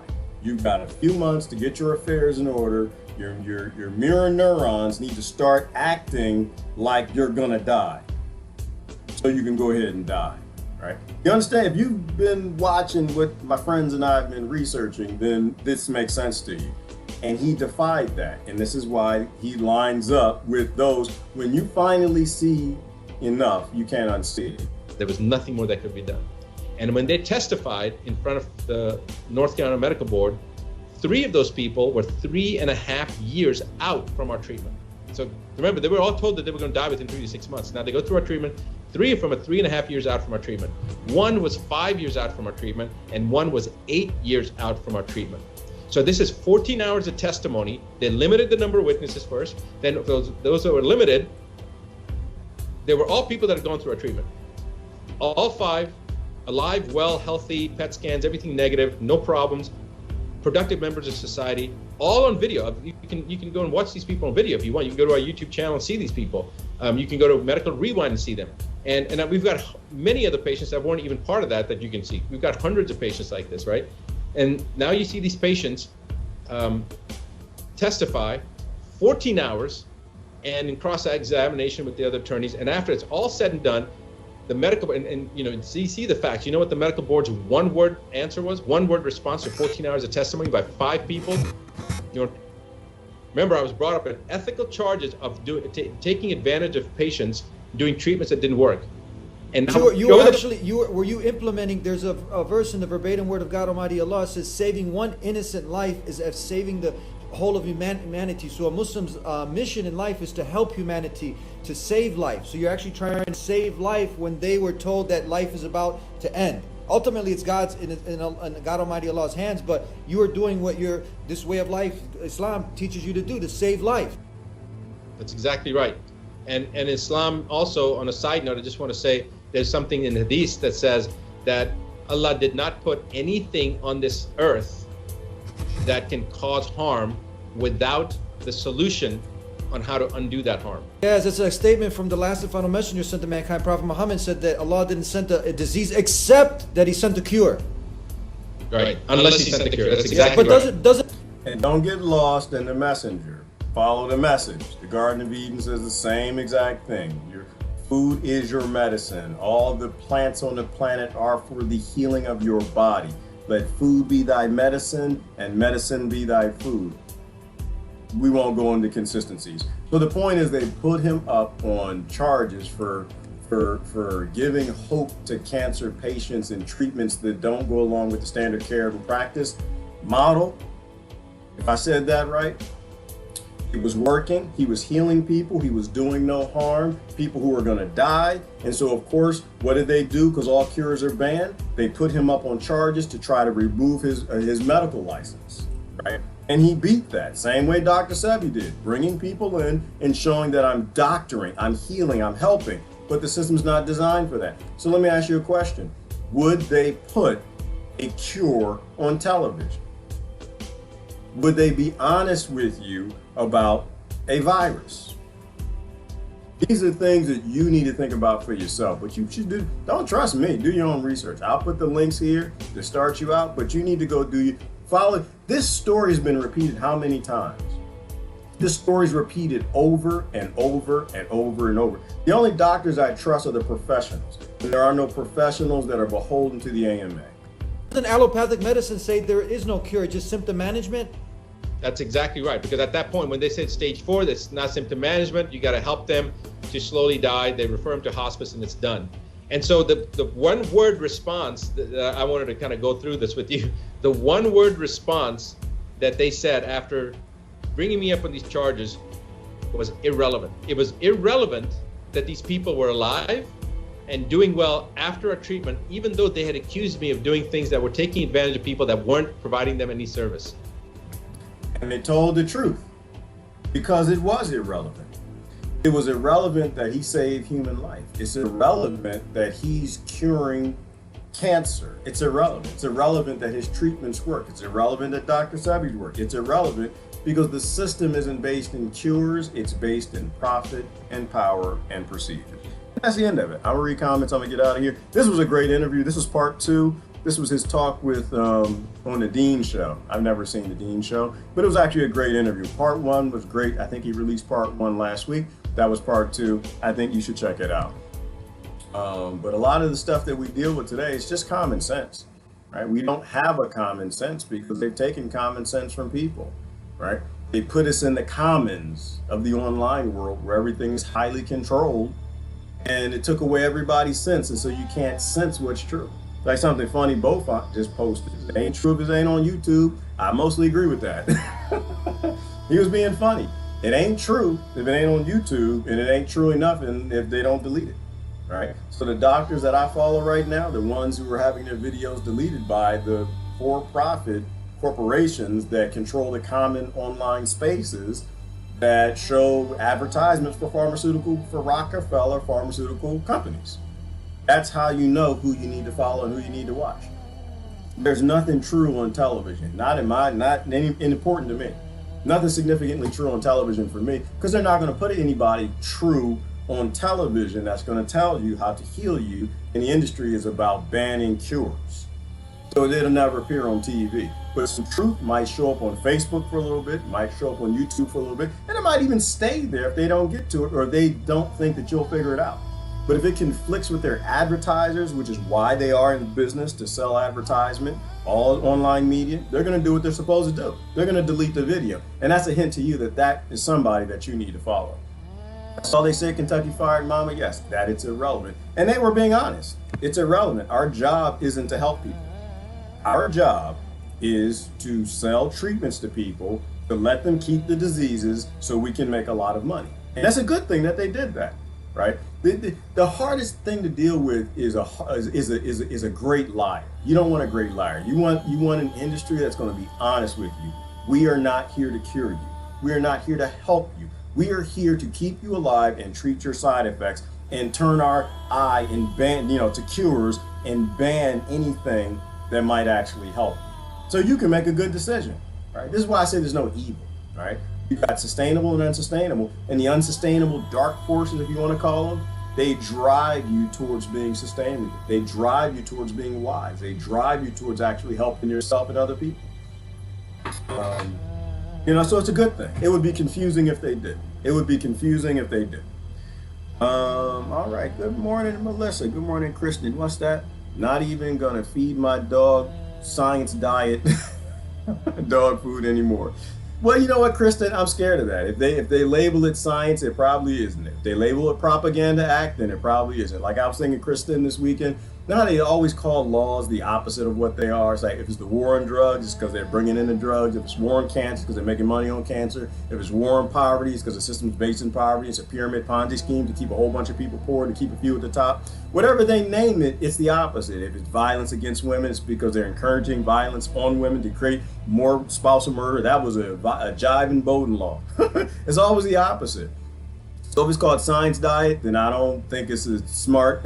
Yeah, Melissa, Patriot Act's another one. They call it that, then obviously it's something to put the patriots in prison or kill them. And that one, the one I was thinking about was the Propaganda Act.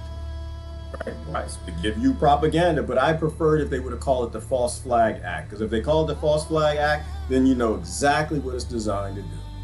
It's designed to create false flags for this massive medical complex to sell people an idea that a system that bans cures is going to create the cures. Good morning, Courtney. Good morning, Mark. Fund China, evict fat Americans. Jimmy, I don't know what you're talking about, brother. Nobody should be fat. People are overweight because their thyroids are being poisoned by their food, because it's not food, it's unfood. China, I'm fine with. China is just cousins on the other side. This is another slave plantation over there. And we all need to work together to take out this 0.01% that controls all countries. What can I plant in pots on a balcony that will make a lot of food, lots of laughter? That question was for me, Patricia Hauser. You know what I'm a big believer in this year now? It's potatoes. Potatoes! Remember I did a post a little while ago. And I asked everybody, what are you planting? What's really, really easy to plant? I grow a whole bunch of stuff, but I grow it in pots. I didn't do that this year because we're coming into a depression. I called it the cuckoo virus from the beginning, and everything's playing out except for the zombies. They're not walking yet, but they might walk soon. Potatoes. Potatoes and beans. Potatoes and beans. Now you can grow potatoes in a, you can grow them in a bag, grow bag. You can grow them in a massive pot. They just produce and produce and produce and produce, and you save some of the potatoes, quarter them up, replant them again next year. You can take potatoes, you can dry them, you can eat them all. So those are really good. And beans. Beans grow like crazy. If you don't have a whole lot of space, looking potatoes and beans. I never really grew a lot of beans. I grew peas. I never grew potatoes. Potatoes, oh my God, I gotta show you my garden. I'll show you eventually. The damn things, you can't stop them. You can't stop them. They just keep popping out the ground. Although I do got some moles, and I want to make sure I did the right thing. But I'll show y'all those at some point in time. Now's the time to grow food. Now it's not too late. Right now, going down there to Colonizer, Home Depot, and Lowe's. They got that 99-cent rack now. Get your cheap vegetables, get them in the ground. Worst case scenario, you can just make some seeds, learn how to grow a little bit. We are in a depression. Please act like it. Don't worry about the election. Don't nobody in that election give two damns about you. They only care about their retirement. They care about being reelected, and they're caring about their government continuity bunkers that you're not invited to. You need to act like you're in a depression. Not worry about no Donald Trump, loving or hating him. You need to focus on your community and taking care of the people who depend on you the most. You're the grown up in the conversation. Please act like you're grown. Sounded like a broken record. A reckoning is on its way. Nope, it's arrived. Yes, it has, Rebecca. I think this is the end of World War III. I think it's coming to an end. Wars aren't fought with weapons anymore. They're fought in bank accounts, and where this is it wrapping up is what I think. A war for the control of the global societies. What is that? Quiet weapons for silent wars. Robotech from China. We live in your foreclosed houses. And this is true, Jimmy T, right? Because China owns most of the houses in the land, or a lot of them. And people are like, yeah, but they're not going to kick me out of my house. Okay. It's not about America no more. It's about money. You know, the real estate company and the banks, they just want to make money. That's all they care about. They don't care about you. You can live in a tent. You know, a lot of people from New York about to live in tents. This is the side effect of voting for a bipartisan system that doesn't give two damns about you. This is the side effect of consenting to that system. Yeah, throw you out that house and bring somebody in from Italy or North Korea, or who else are we supposed to hate? Yemen? Bolivia? Whoever we're supposed to hate? Venezuela? Where the communists at? Fighting the communism. All they're going to do is bring them in and sell their house. All they care about is selling that house. right? Getting a renter in who will pay the rent. You ain't it, then you need to go find yourself a spot under New York City in the 20 levels of old subway tunnels that people live in today. People who don't have houses, who are having to pay the cost of your privilege shutdown because you're scared to go outside. If you don't want to go outside, don't go outside. But don't ruin life and agree with killing other people and creating scarce time for them because you're scared of the air. If you're scared of the air, stay inside. If it's politics for you, say it's politics for you. But don't come with the bullshit. We're not here to play bullshit. Don't make me cuss. All right, love my brother, had to cuss him out. I cuss you out too. No, I won't. I try not. I apologize though. If I cuss you, I apologize right away. I'm not a cusser. It's just that we live in perilous times, and we need to recognize the real danger, but don't be fearful. I stopped during the lockdown. What you stopped doing, Melissa, during the lockdown? Pirates of the Caribbean is a documentary. Yes, it is, Rod J. It is. Boy, I tell you what, and be a pirate. Now's a good time to be a pirate. Do not be a sellout, be a pirate. Now's a good not a good time to be a Roman, be a barbarian. Oh no, not with the okra, Jimmy. Throw that stuff away. If you okra pop up in your garden, it's good for compost. Go ahead and put that stuff in the compost. You cannot cook it in any way that makes it edible for my system. It's just not possible. Love your family, love everybody here. Hope everyone has a good day. Thank you, Jaden. Love you too. We are all family. We're all cousins. We need to act like it. Good morning, Robert. Let me see. You always say your kids are an upgrade, G. The youngest one proved it. Yeah, I know, Patricia, but the older one did. All of them did. Actually, they all did, Patricia. I don't know how I did it. I didn't do it. I didn't do it. My kids escaped my nonsense. My oldest has a lot more love than I have, because of the things I see he does in life. My middle guy, you know what the boy done did? Let me tell you what he did. He lost his phone. And he didn't realize it for half a day. I can't even go 20 minutes without checking my Colonizer device. The boy got things going on in life, you know. He got things going on in life. Oh, he's a vegetarian already. He's at age of 19. He's already on with like how to be healthy. He's not getting sick. He's already figured out how to eat and move on. He's definitely an upgrade, and my youngest is an upgrade too. My youngest will tell me where to go in a minute. He will, in a nice way, in a quiet way. He doesn't say nothing. He's not stupid. He just gets real quiet and go do his own thing. Oh, I am going to fight the power. He got under his own willpower. When I was their age, I couldn't wait to be a sellout and become a professional in corporate America, make a whole lot of money so I would not be a scrub. So I can go find me a woman with pancake, what's that? What they in Hollywood, they call it pancake? A woman with a fake face.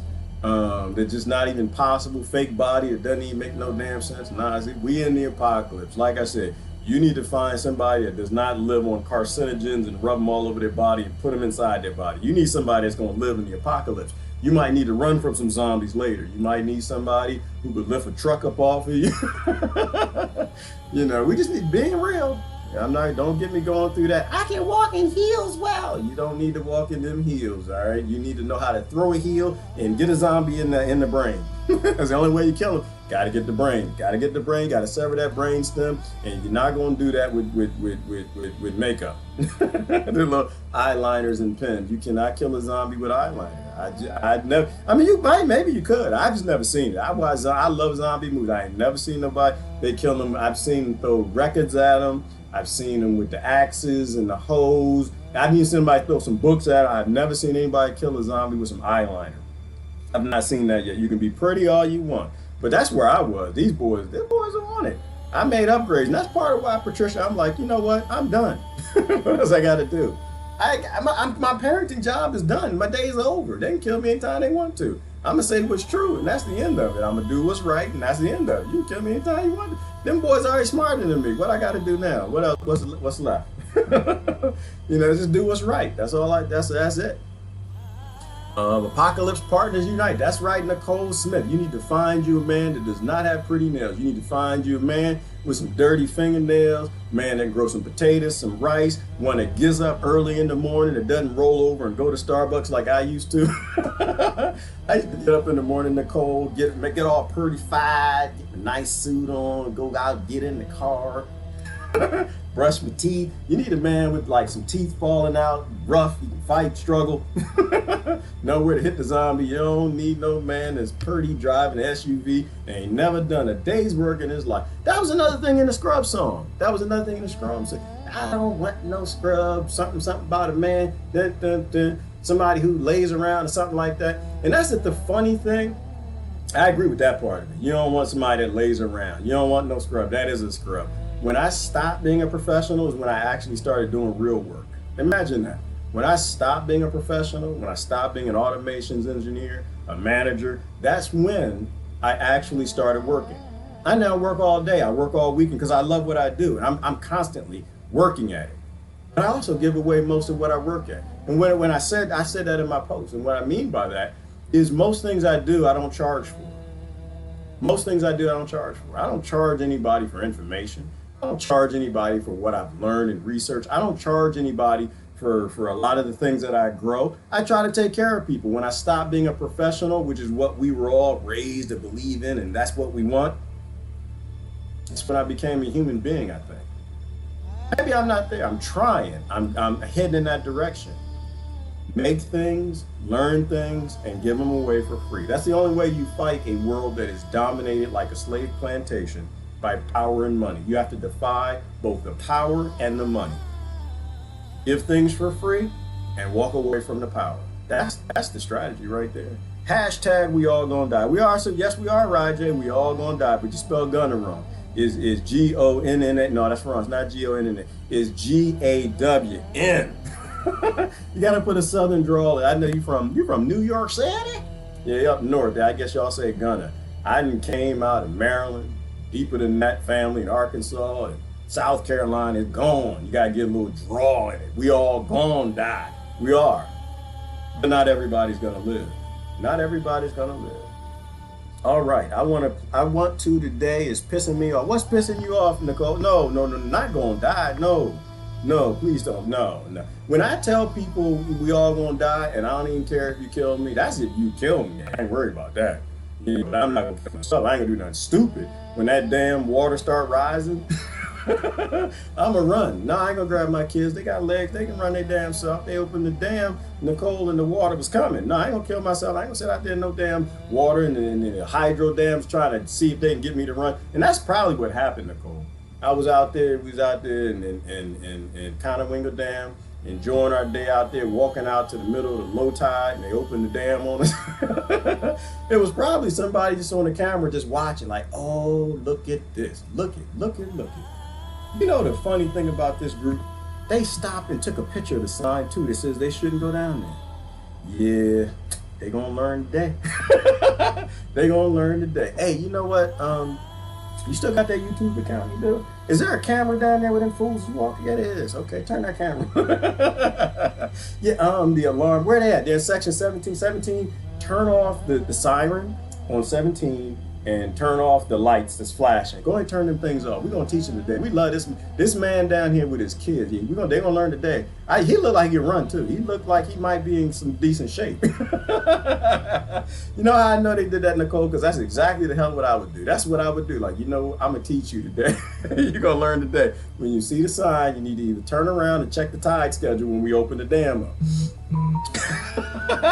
And he helped me too, because I'm educated now. Now I'm educated. Tyrone and Mike. Tyrone and Mike, who opened the dam to make us run out the damn water.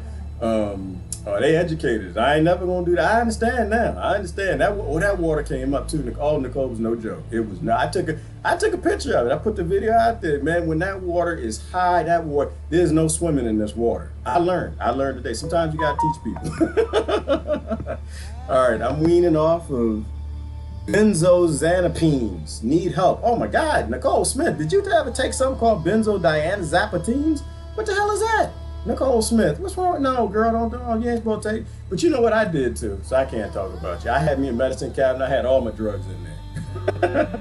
Yeah, you need to get off of that. What you need, Nicole, find yourself a naturopathic doctor that's licensed, all right? I'm not anti-doctor. I'm pro-free to doctors.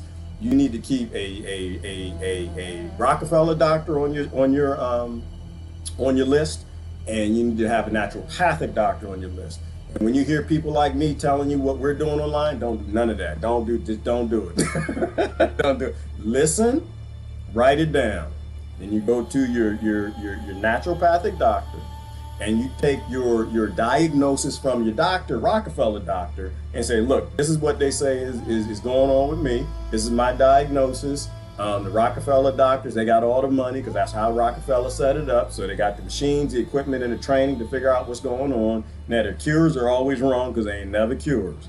So what do? Do I need to go with the Rockefeller medicine so I don't die? Or do I you got something natural for me to try? I've seen this monkey on the internet, you on Facebook. I've seen this monkey on Facebook, and he said that he did this, and it sounds interesting. But you tell me, you're a licensed naturopathic doctor. That's what you should do. Everybody needs a doctor, a Rockefeller doctor, and a naturopathic doctor till we scrub this system and stop being scrubs. And they'll help you get off of that diazepine. And the reason why is because I don't even know what I want the comment went up. I don't even know what diazepinopan thing. I don't even know what that is. I don't know what it does. And guess what? The doctors don't either. Neither do the pharmaceutical companies. Nobody know. Nobody tests epigenetics. They don't test gene flipping, and nobody even knows how the human body works. They're trying to figure it out, but they have not figured it out. They're just hackers. And so that's what you want to do. You don't want to trust nobody, not even your doctor. And you still know better than they do.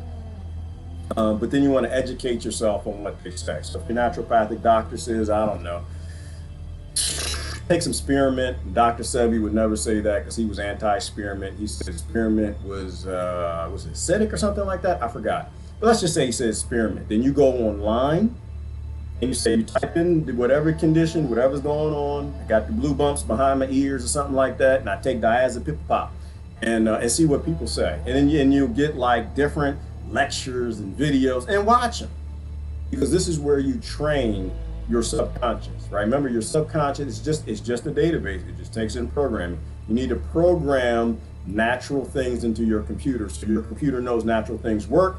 So your mirror neurons fire correctly, the placebo works the way it's supposed to, and the natural medicine works the way it's supposed to. That's what I think.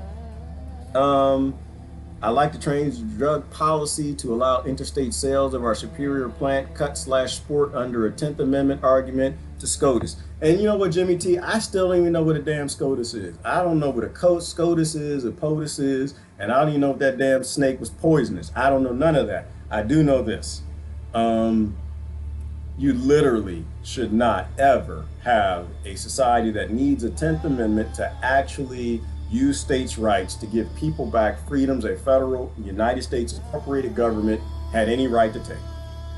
I am a believer. I like the founding fathers, Jimmy T. I think they were on it. People call them racist. It's fine. If I was born a founding father, I'd be racist too. Okay, that's okay. No, that's not an argument with me. You need to go argue that with the silly monkeys. I'm not a silly monkey. I was born in their feet. I'd be them. They were very progressive at their time. They created society, said all the people need to be free, and all the people, by people we mean men who own land. They messed that part up. Who got my skin color or came from my continent. They messed that up. But they were well ahead of their time. We need to continue to push in that direction. We need a freer society, so we need to take away the idea that we need to go to Caesars for rights. That's stupid. That's ignorant. They have no right to tell you any damn thing. Not on your own land, not in your own life. Damn sure not in your own body or on your face as a face diaper. Oh, what is a SCOTUS? Here you go right there. A SCOTUS is what is left over after the... What is wrong with this guy? This man is crazy. Both you're a sick dude, man. I don't know if you know that. That is nasty. Oh, that's so disgusting. I can't even say it. You can read the comment if you want. I'm not going to say that out loud. It's too early in the morning. Oh, Lord have mercy. Oh, no, that's just nasty. Oh, this man is so creative. How do you even think of that? That's the pieces left over when they do the thing to baby boys that they should not be doing. Well, that's a partial one. And they did it to the monks. They did it to the whole eunuchism thing. That was a full one. And they did it to them white slaves from Europe. Yeah, we always got to talk about the white slaves. Let everybody know. Everybody had been a slave. Everybody came from some slaves. Everybody's slaves today. The only question is, are we going to continue with slavery, or are we going to say that's it? That's all we got to do. We just got to figure it out. That's more disgusting than the skull that's left over after circumcisions. That's what. That's disgusting. I don't know how your mind is that creative. I wish my mind was that. I just write software. That's all I can do. Grow some food. No accounting for taste. No accounting for taste. Patricia, this is right. There's no accounting for taste. Good morning, Michelle. Good morning, Kristen, Jimmy T. Oh man, y'all got long comments, short comments, short comments. Excellent live cast. Thank you, Sister Melissa. Good morning, Brother Don. The cotton field would give my adoptive mother nightmares. She and her siblings had to pick cotton from the time they were old to walk, talk, and crack bleeding hands. You know what, Patricia? You know what? I never really even thought about that. Because you're talking about like epigenetics, right? Transgenerational epigenetics, how we hand down trauma and stuff. I'm looking at this field behind me and I'm trying to see if I'm feeling trauma.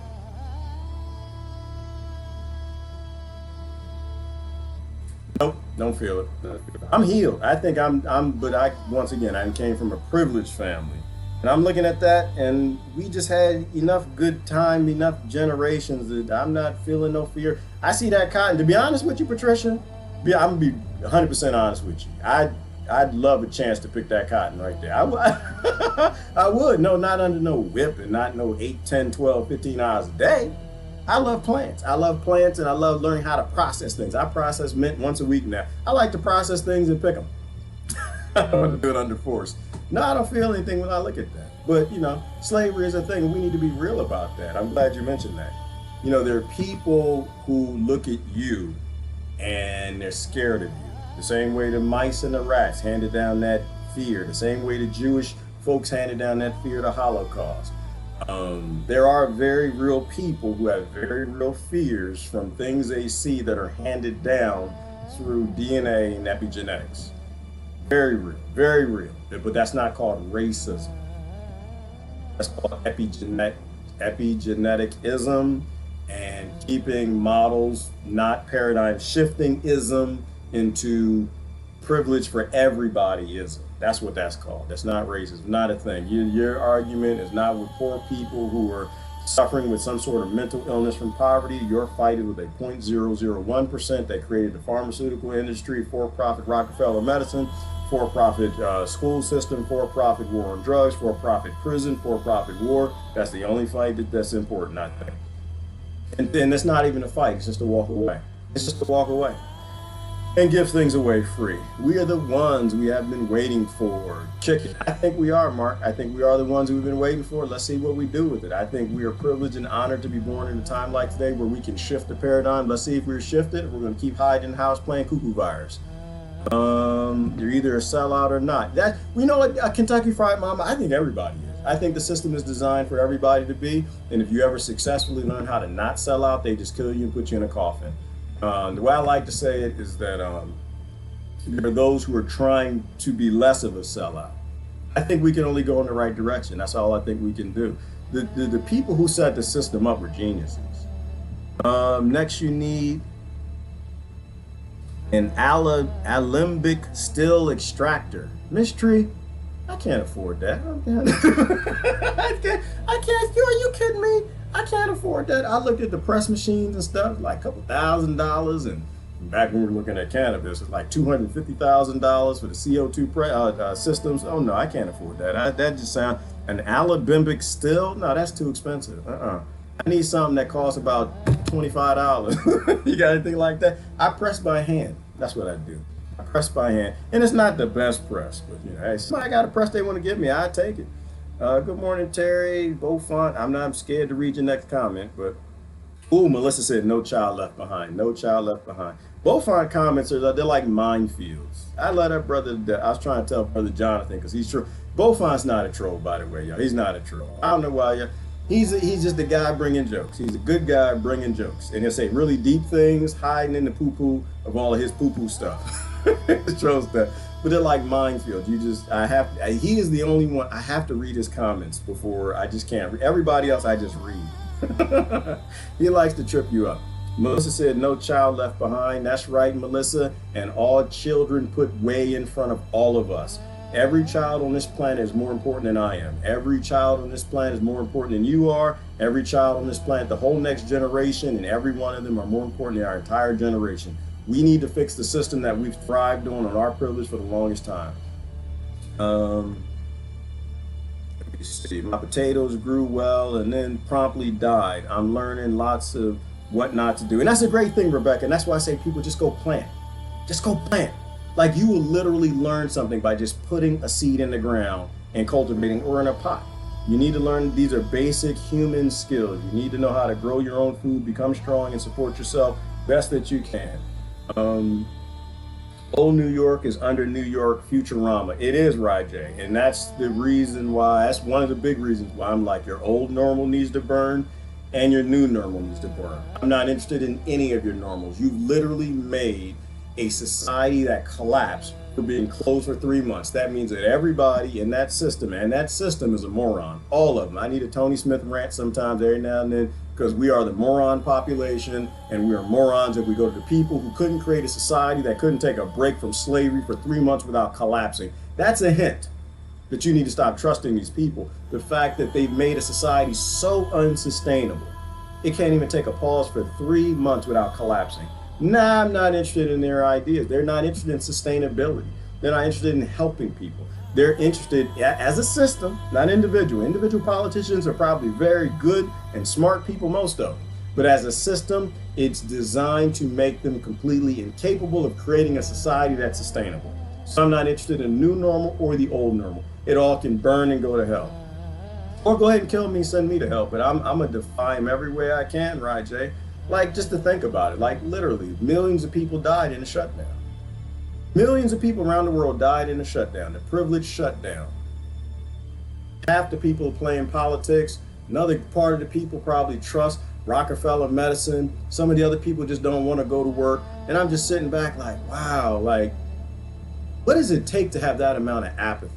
To not give two damns about, you know, some woman trapped with an abusive man and can't leave the house, abusive husband, some husband trapped with an abusive wife, an abusive girlfriend, kids trapped with an abuser, and you're okay with that because you're safe and you're fine. You got plenty of food in your cupboard. No, I'm open right now, Rajay. That's where I stand. Open right now because, number one, it was never your right to close down. And two, it took too much of your own privilege. You got a house, you got a whole bunch of money in the bank, and you got food. When these people come out this house, and they don't have any food, and they bring that gun and that knife, and they come, and you come home early, and they're in your cupboards and eating food, that's what they're supposed to do. They're surviving. And if you have a government that can't create a society that does not make a large portion of it in survival mode, that whole model needs to burn. I'd rather we all go extinct, Rajay, than them create a new normal. That's what I prefer. I prefer nature. I think that nature is sustainable and balanced, and we are not. And anything on this planet that's not sustainable and balanced, it needs to burn up, it needs to go away. And I'm fine with that. I knew in 1970 when Kentucky sold prime bluegrass to Toyota that the new war was fought at the bank. Well, Karen, you knew it in the 70s. I'm glad you were on it. I was not. I was not at all. In the 70s, Karen, in the 1970s, I was probably still swimming in my father's testicles. I was probably down there. I was doing that thing. No, I wasn't there. I was floating around in my mama's. I might have been one by then. I might not even been that. I probably was a piece of microbiology and some minerals or something in the ground that a tomato need to take up that she need to eat that'll break down and become an egg after a while. So you knew it way ahead of I'm just figuring this out in the last 10 years of my life. Really how unsustainable all of this non-stuff is. Let me see. Oh, my okra. Oh, my goodness, Jimmy T. Do not bring those curse words on my live stream, please. The energy is R. The energy is R. Mark Kutchek, you just too deep for me. I didn't drink enough coffee. I have no idea what that means, but we are energy. The energy is R. The energy is us. The energy is we. I'm not sure. I don't know. I stopped wearing makeup during the lockdown. Oh, that's good to hear, Melissa. I'm so proud of you. I'm so glad to hear that. And you don't need it. I've seen your pictures. You don't need it. You don't need it, right? You were beautiful at birth, right? There's no reason for anybody to wear any makeup. I'm not saying don't wear it, people. I'm not saying that. If you're going to wear something, let it complement who you are. And for God's sake, don't let it be a carcinogen. Don't let it be something that abuses your skin. Right? That's all I'm saying. Compliment what you're already beautiful as, but really look in your own mirror and like really break down your own psychology. You don't need to tell me, you don't need to post it online. Just really be honest with yourself in the mirror. Do I love me the way I am? And not the way you are at noon. No, not that way. That's not you. That's not when you wake up in the morning. That's I do that. I avoid that mirror all the time. I tell y'all to do it. I know me in the morning. I get up in the morning before I kind of do this thing with my face or something. This side is higher than that side, and this side got some pudgies and bumps, all kind of stuff. And it's like, oh Lord, I ain't gonna look in that mirror because I know that's a monster. When I go take my shower in the morning, Melissa, I just walk right past it. I don't need to see it. I know it's a monster in that mirror because I sleep on this side, and your skin and muscles, it does that chunk thing from, what's the name of that show, The Goonies? I don't need to see that, but no, but I love that guy. I love him, Melissa. I know I love him. I just don't need to see him. I've already known I need to work with that, you know. But you know what? But the other thing of that is, a lot of that came from this idea that women weren't beautiful enough. That's where it came from. And so it is a real psychological hit. And we all got it. We all got different little crosses that we got to bear and we got to deal with. But you need to do you is really the basis of the things that I'm learning that I'm trying to share with people. You need to love you and do you. You need to solve the world's problems and your problems in your own mirror and let us know what you're doing that's working. And the reason why, Melissa, for the most part, is you're actually on a television show called Melissa Oso. We were playing with you when we created the Truman Show. We were trying to see if you would figure that out. Like, Melissa, you're the star of the show. We laugh and we joke with you all the time. Like, when we're done, we leave the set and you're still there. So the only way that you're gonna win in this show, in this series, is you gotta follow you, do you, don't follow nobody else. You can't have no masters, no leaders. That's the only way to get out the system, is you gotta do you, and you gotta be okay with how the world goes, you just doing you. But the whole show is Melissa Oso show. Just to see if we can control you, and we watch you. We got cameras all over your house, in your car, in the bushes when you walk. The whole world is fake, and we're not gonna show you where the exits are because we enjoy watching the Melissa Oso show. And so we kind of do this thing, and we're kind of staged in different places just to see if you do the right thing. That's it. It's all a test. You do the right thing, then we'll let you out. Short of that, you're gonna stay. And that might be death. I don't know. I hear okra is good in a fryer. Kristen, that is a lie. That is complete fake news. Do not put okra in a fryer. Everybody knows, Kristen, Patrick, that okra only goes in compost. That's its only purpose on the planet. Grow your okra, put it in the compost, let the worms eat it. Do not put that in anybody's belly. They lie and they say, oh, well, you can fry it. They say that, Kristen. Oh, because you can fry the gooiness in it. You can fry the jelly. You can fry the sliminess of it. You can fry it in. I got all my friends who say that. Kristen, don't believe it. Don't believe it. You can. Why would you want to? See, that's why I like root questions. Christian, if something is gooey and disgusting and nasty and tastes like you can pull it out the butt of a slug or something, why would you want to fry that out? Why would you want to crispify that and then eat it? If it's disgusting raw, it's disgusting fried. It's just disgusting and burnt. That's all it is. That's all it is. Christian, don't do it. It's fake news. Don't believe it. All right, I gotta go. Apocalypse Partners Unite. That's right, Nicole. Build a community and build a community around you with people that ain't got to hold too many high heels and men with purty nails. We might need to go through some rough times. I beg to differ. Eyeliner may work for some. Hairspray and zombie. Okay, well, Jasmine, you might know how to make that work out. I don't know how to make it work out. You didn't have a baby just recently, Jasmine, so you could probably deal with the pain if the zombie bites you. I don't do pain. I don't do no pain. No zombie come, that's an axe. It's a gun, head to shot, something like that. I'm not gonna play around, see if I can get him with a pencil. I'm not gonna do that. Men, we don't do pain. I don't do pain. All right, I just had a strange ringing in my ear. Oh my, it's disappeared. What a coinkydink. I have to, yeah, Carolyn, thank you. You know what? I'm trying to get out of here and I want to go, but the problem is when I finish this, I come back and I see the comments like, damn it, I missed the comment. Like, that was great. Oh man, I should have said that. I didn't miss it. And so now I'm like, I got a few minutes. And that's the only reason why I'm reading comments. I don't feel like I spending enough time doing comments. But there's a lot of great stuff that I miss, and it's too late. And I'm like, damn it, that'd have been perfect, because what a great thought.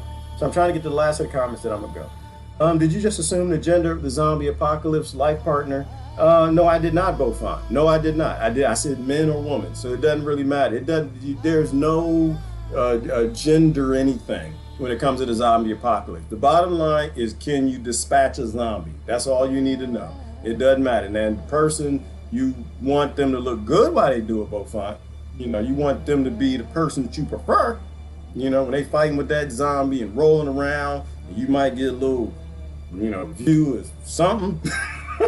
You just want it to be something you prefer, because you ain't gonna be fighting zombies all day, Beaufont. At the nighttime, when y'all go home and you wash all that goo off, all the zombie blood and all that stuff, that person got to be sexy to you. They still got to be sexified, because you got to repopulate the planet, Beaufont.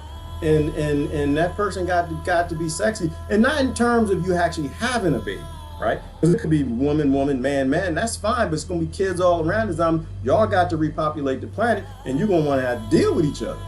You're gonna smell like guts and blood and think of the most disgusting, nasty fart, diarrhea, something that you never had, and you're gonna go home and sleep next to somebody like that because you're on the run and you sleeping in a car or something. That's why I know I would die in the zombie apocalypse.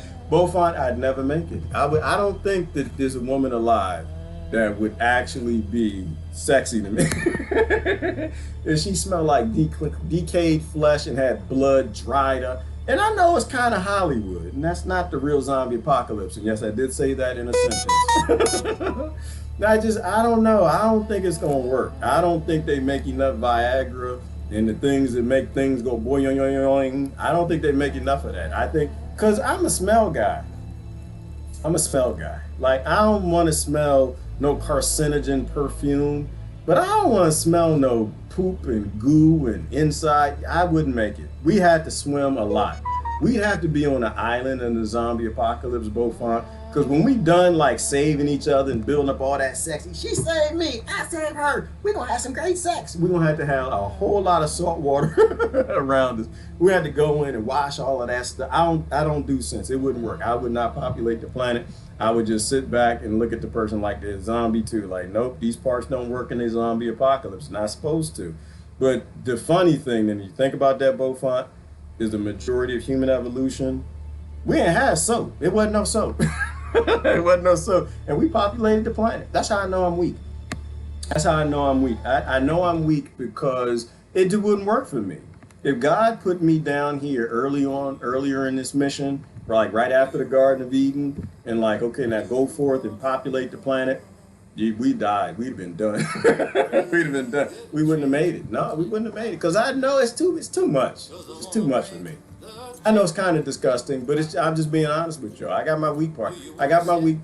There are parts on me that I do not want to smell all damn day, today, tomorrow, next week, and next month. I don't even want to smell. No, I want to smell that after a hard day in the garden.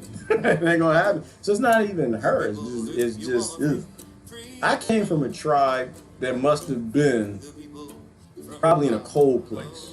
There was a lot of water, and maybe we had the soap nut trees, the trees that make that soap nut stuff, and maybe the soap nuts were falling in the water, and every time we jumped in the water, the little bubbles cleaned up all the funk. I just don't do that. I don't want carcinogen perfume, and I don't want funk. It just would not work with me. Do this, do that. Can't you read the sign? Who you talking to, Jasmine? Are you replying to somebody else? All right. How you get out of here? Extractive. She had the money and still owes me $25. Karma is the biatch. Miss Tree, I don't even know what you talking about, for real. I don't even. Are you talking to somebody? You talking to me? Slice okra thinly, lay it out on racks with cotton towels and salt on both sides as needed until dehydrated.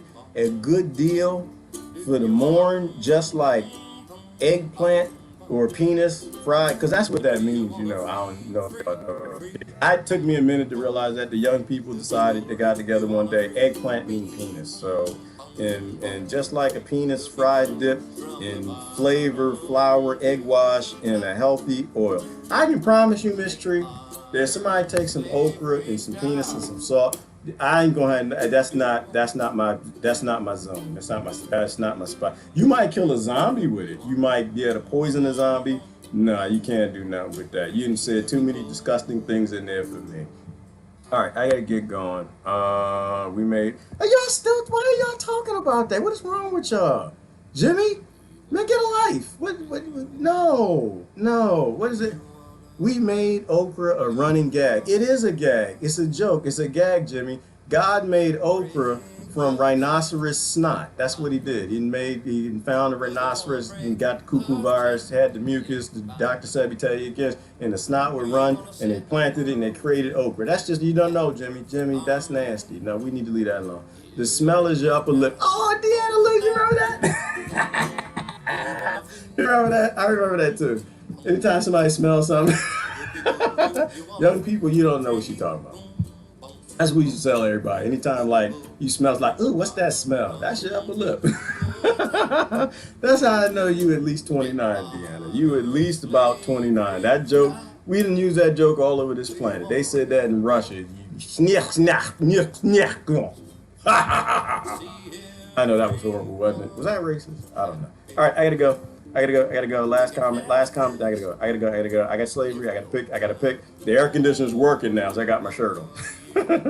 Animals abused. I know, right, Jay? If you create a society that's abusing animals or people, that society, you don't know how to make a society. If you got a new normal or old normal based in abuse, nah, that needs to go away. You need to go find a job like sharpening rocks or something. You need to take all these people in this government and the whole system, the Rockefellers, Rothschild, and go get them a job in a quarry somewhere, because they apparently have no idea how to make a human system. All right, insecure and scared people act out those of us who are not. Yes, they do. They do, Courtney, which is okay. You just cuss at them a little bit. That's okay. You know, insecure and scared people. You can't be scared no more. We literally deserve this. We created this karma. Gerard, your thoughts about what's going on in Portland, Oregon the last 50 days. What happened in Portland, Oregon, Robin? You know, I was trying to leave. You know, I was trying to go. You know, I don't know if you knew that. I said that a few times. I don't know if you were listening. Robin, were you one of them kids that used to sit in the back of the class not listen to the teacher? Not that I'm teaching. I'm not teaching, nothing like that. What's happening in Oregon? Somebody tell me. All right, I'll give 5 more minutes. What's happening? Can I look it up? Is it in the news? What's happening in Portland, Oregon? Did y'all find Bigfoot? What's in Oregon? Y'all got wasabi. You got wasabi farms out. I wanted to move to Oregon for a period of time. You have to be on the far side of Portland, Oregon, where the mountain is, and you can grow wasabi. I wanted to go do that. You're gonna have to hurry and tell me, because I'm running out of stuff to say, Robin. You're gonna have to hurry up. Somebody tell me what's happening in Oregon? I give you my view, but I'd almost guarantee you it has something to do with what I told my brother. Right? Something to do with what I want to. Everybody can be free. We can use automation to feed everybody, grow food for everybody, build houses for everybody. And I'd almost guarantee you whatever the hell's happening in Oregon right now is a side effect of the fact that we are apathetic and we don't look out for everybody. If we look out for everybody, whatever's happening right now in Oregon would go away. Now, Robin, what's happening? Somebody tell us what's happening. Y'all found Bigfoot? Did you find Loch Ness? See, Loch Ness would be fine. We'd have found Loch Ness a long time ago if we wasn't stupid. If we wasn't stupid, it's like the whales. You know the whales can talk. They just don't want to talk to us because we're stupid. All the animals can talk. The whole wild kingdom. Riots, kicking out the feds. Oh, you mean, what's the name of that community? What's the name of that community? Gavi? Is that the name of the community? The Gavi Alliance? Yeah, I know that ain't the community. That was for my Trump friends. They think Trump is fighting Rockefeller medicine. It's like, no, it's not. No, one side think that you on Trump's side if you don't like big profit for medicine, pharmaceuticals, and the other side think they're fighting vaccines. No, your for-profit mandatory vaccine is on its way. Controlled opposition is all it is. No, it's not called Gavi. It's called, they shut it down. They shut it down, Robin, right?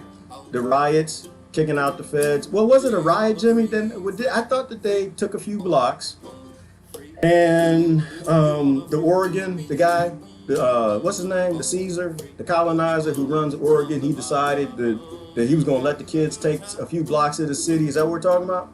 We talked about that a few times, Robin. My take on it is those kids practice democracy. They decided that they didn't want to do anarchy. Anarchy is when you leave everybody the hell alone. Because the real definition of anarchy is everybody's a sovereign and you leave everybody the hell alone and everybody acts like a family because every family's anarchy. So the kids got together. They decided they would do democracy because they've seen their government do it on every single continent, probably since they ever been alive.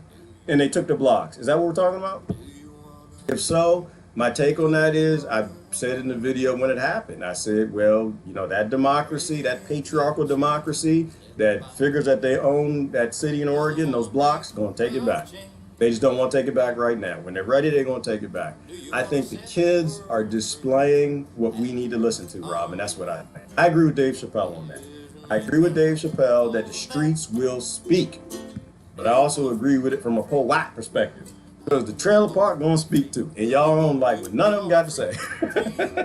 They're gonna speak. They're gonna speak. They're gonna speak because they're sick and tired of poverty. They're sick and tired of poverty. And if we don't take care of them, they're gonna burn everything down, which they should. What is that, Gerard? That is Seattle, not Portland. Well, what's happening in Portland? You gotta tell me what's happening. I ain't gonna know unless you tell me. I mean, I'm a man, and we like to pretend like we know what's going on in y'all's brains, but we really don't know. We just do that because we want something. That's why we oh, girl, I know what you want. You get them roses. Like, no, I ain't like roses. I like lilies. I'm just stalling. I don't know what's happening. What's happening? You're gonna make me search in the news. You're gonna make me work for it. That's what women do, Robin. They make you work for stuff.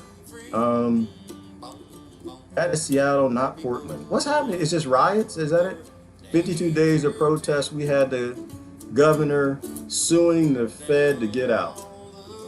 I have to look at it. I have no idea, Jim. I'll do a quick search. I'm supposed to go, but I ain't heard that carriage, so I might have a minute. When I hear that carriage, I know I gotta go. That's when I gotta run. That's what's happening.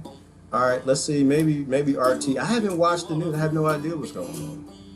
It's the same thing that's always going on, but I don't watch it. That is Seattle, not Portland. Let's look at Portland. It's Portland in the news. Did they find Bigfoot?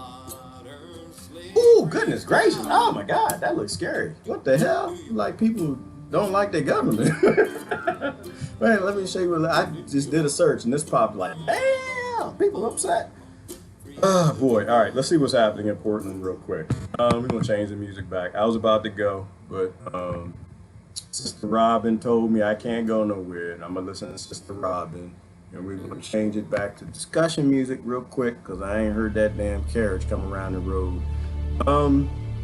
Is that the right one? Yeah, that's the right one. No, that's kind of wrong. Turn it. Oh, that's loud. Ooh, that's loud. Turn that down. No, that's the beginning. Is that the beginning? That's the end. That's it. That's the right music. Let's look at Portland, Oregon. Oh no, you said Seattle. That's not come on. CNN, they lied. CBS, they lied too. Tear gas fired at demonstrators during a protest. Damn, this was an hour ago. Portland mayor demands federal troops leave. What the fudge sickle iced tea on ABC News? They lied too much too. CNN, Navy vet says he was beaten, pepper sprayed by authorities in Portland protest. What the fudge? I was not paying attention. I'm sorry. Monkeys, I didn't even know this was happening. CNN, ABC, I don't watch none of this stuff. Parts of Portland spiraling into chaos. Ooh, this might be it. Anybody got that bug out bag? Portland protester says he hid from the federal officers in unmarked vans. Oh, is this the one where they were grabbing people? I saw a clip of that, I think Friday. Ken Kiplenstein, whoever that is, uncovering unmarked federal agents in Portland. Uh-oh, Portland mayor. Presence of federal troops is escalating violence. Of course it is. That's what they're supposed to do. I remember I told y'all, you don't never go to the most violent people on the planet that's blowing up children, dropping buildings on them and starving people in Yemen. Don't give two damns about the poor people in the trailer park or the ghetto, the barrack, and try to do what they thrive on. You bring those people violence, that's exactly what they want you to do. That's the only thing they know how to deal with. The only thing they don't know how to deal with is peace. That's it. Walking away from their system. Where does G think he's going? This is only hour 3. I gotta go. I want to watch one news report. I'm looking for like an RT report because I don't trust nobody else and I barely trust them. I believe that Portland is being set up by outside agent provocateurs to start civil unrest. Right, yes. Is right to do this. Robin, because you read books. You read books, you got a critical brain. You think about these things, you know history. They always do that. They've always done that. They always have agent provocateurs. They've said that from the very beginning, and they got caught doing that from the very beginning. So of course they are. Why? Because they want violent unrest. That's the same reason why I got the cuckoo virus, and they're breaking people with another shutdown. They need martial law. You're not going to accept the new normal till you get the martial law. Oh my goodness, this is all over the news. People going, oh my God, ah! But I knew this was coming. All right, Portland mayor demands removal of camouflage-clad agents detaining protesters.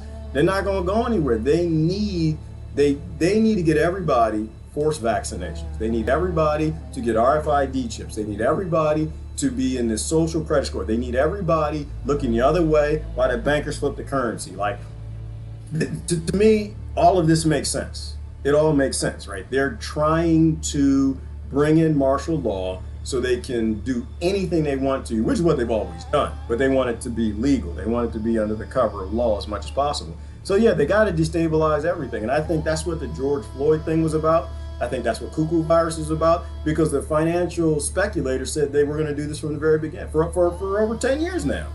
They said they need to flip the world reserve currency, and they can't do it without some sort of global event. So that's where we got that from. And in America, America is the key. We are the world reserve currency. They need us to beg and consent to whatever they got. All right, we're gonna go straight to RT then. This looks important. Ooh, y'all was watching this. Damn it, I was watching Netflix.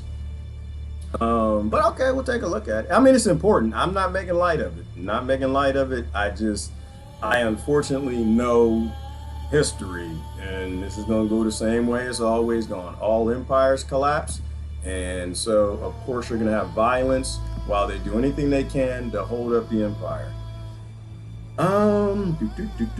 Police reform. No, who's that? Philip McCarparis. You don't need to reform the police. You need laws that make sure that you don't have a police. If you have police and you have laws, that means your government has no idea what it's doing. Confrontation, CNN, Cuomo confronts Tapper. I don't know what that is. Why are U.S. COVID cases still surging past? Because they need violence, they need destruction, they need fear. They're trying to bring in a new currency, and they need people to give up their rights and turn on their neighbors. The only way they work is through divide and conquer. That's why this stuff is happening in this place where I'm looking for it and I can't find it. Seattle or Portland. Same things, colonized territory. It's a colony. They're not even talking about it. This is 2 days ago. Why is RT not talking about the riots? Damn it, Robin, I don't want to watch that. I don't want to watch it anywhere other than RT. I need an outside news source, because when you watch American news is designed to lie to Americans. I want to watch an outside news perspective. All right, so we don't really have a choice, because this all just happened, right? Everything's like 1 hour ago. I don't see it. Or maybe it's RT. This is RT America. We'll check the other RT. See if it's over there. But yeah, we knew this nonsense was coming. Oh, wait a minute, they got a live. Don't they got a live? You think they're talking about a live? Should I hit the live one? This one of y'all got a link for me. Nope, that's Taiwan. There's a bunch of other stuff. Right, well, we'll click on live, see, maybe we'll luck up. You talk about the book being about corporate power ultimately, and how Al Gore said, "We hate that son of a bitch about you," when you exposed the fact that he actually should have been president. Nope, it's politics. Not interested in anything political. Let's look basic RT. Maybe it's on RT International. There it goes. Is that it? Making a stand. No, that's Durham. That's somewhere else. Ooh, we just got all kind of riots happening today, huh? Americans take a stand against Black Lives Matter organization. Durham indicts an imminent. Well, it's not an organization. It's just the Democratic Party. That's all it is. It's a political organization at the top, but the people at the bottom are people you should listen to. George Floyd, New York, party. All right, nobody gave me a link. I don't see a link. I guess I'm just gonna have to go to I have to go to the Colonizer news. I hate this because you have to watch two of them to kind of understand what's going on. You got to pick somebody on the far right and the far left to make any kind of sense of reality what's happening. Mark Morgan blasts Portland mayor for asking for federal troops to leave. Okay, let's take a look at that. We'll do Fox, and give me the opposite of Fox. You look at what's going on in Portland, those are anarchists, and we've taken a very tough stand. But fake news. I got to call it fake news, man. Fake news. That's not anarchy. That's democracy. They are literally doing in those cities what the Democrats and Republicans, which y'all do in every other land, everywhere on this planet, minerals, resources you want to steal. That's called democracy. It's gang rules, mob violence. You get together with your gang and you fight other gangs. That's what that is. That's not anarchy. Anarchy is peaceful. If we didn't take a stand in Portland, we've arrested many of these leaders.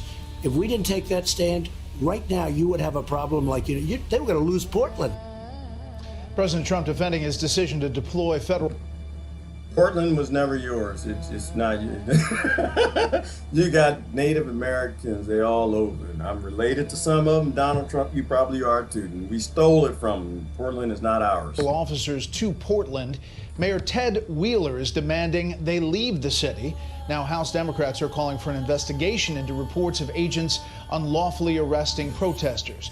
Let's bring in Mark Morgan, Acting Commissioner of Customs and Border Protection. Thanks for being here. You bet. Let me play this soundbite from Mayor Ted Wheeler about federal troops in his city. We have dozens, if not hundreds, of federal troops descending upon our city. And what they're doing is they are sharply escalating the situation. Their presence here is actually leading to more violence and more vandalism, and it's not helping the situation at all. They're not wanted here. We haven't asked them here. In fact, we want. That's what they're supposed to do. What is his name? His name is, I gotta make sure I get his name right. Mayor Ted Wheeler, Portland, Oregon. They do it all over the world. You should read it. I have a book list. Mayor. It's called, there's a book on my book list called Confessions of an Economic Hitman.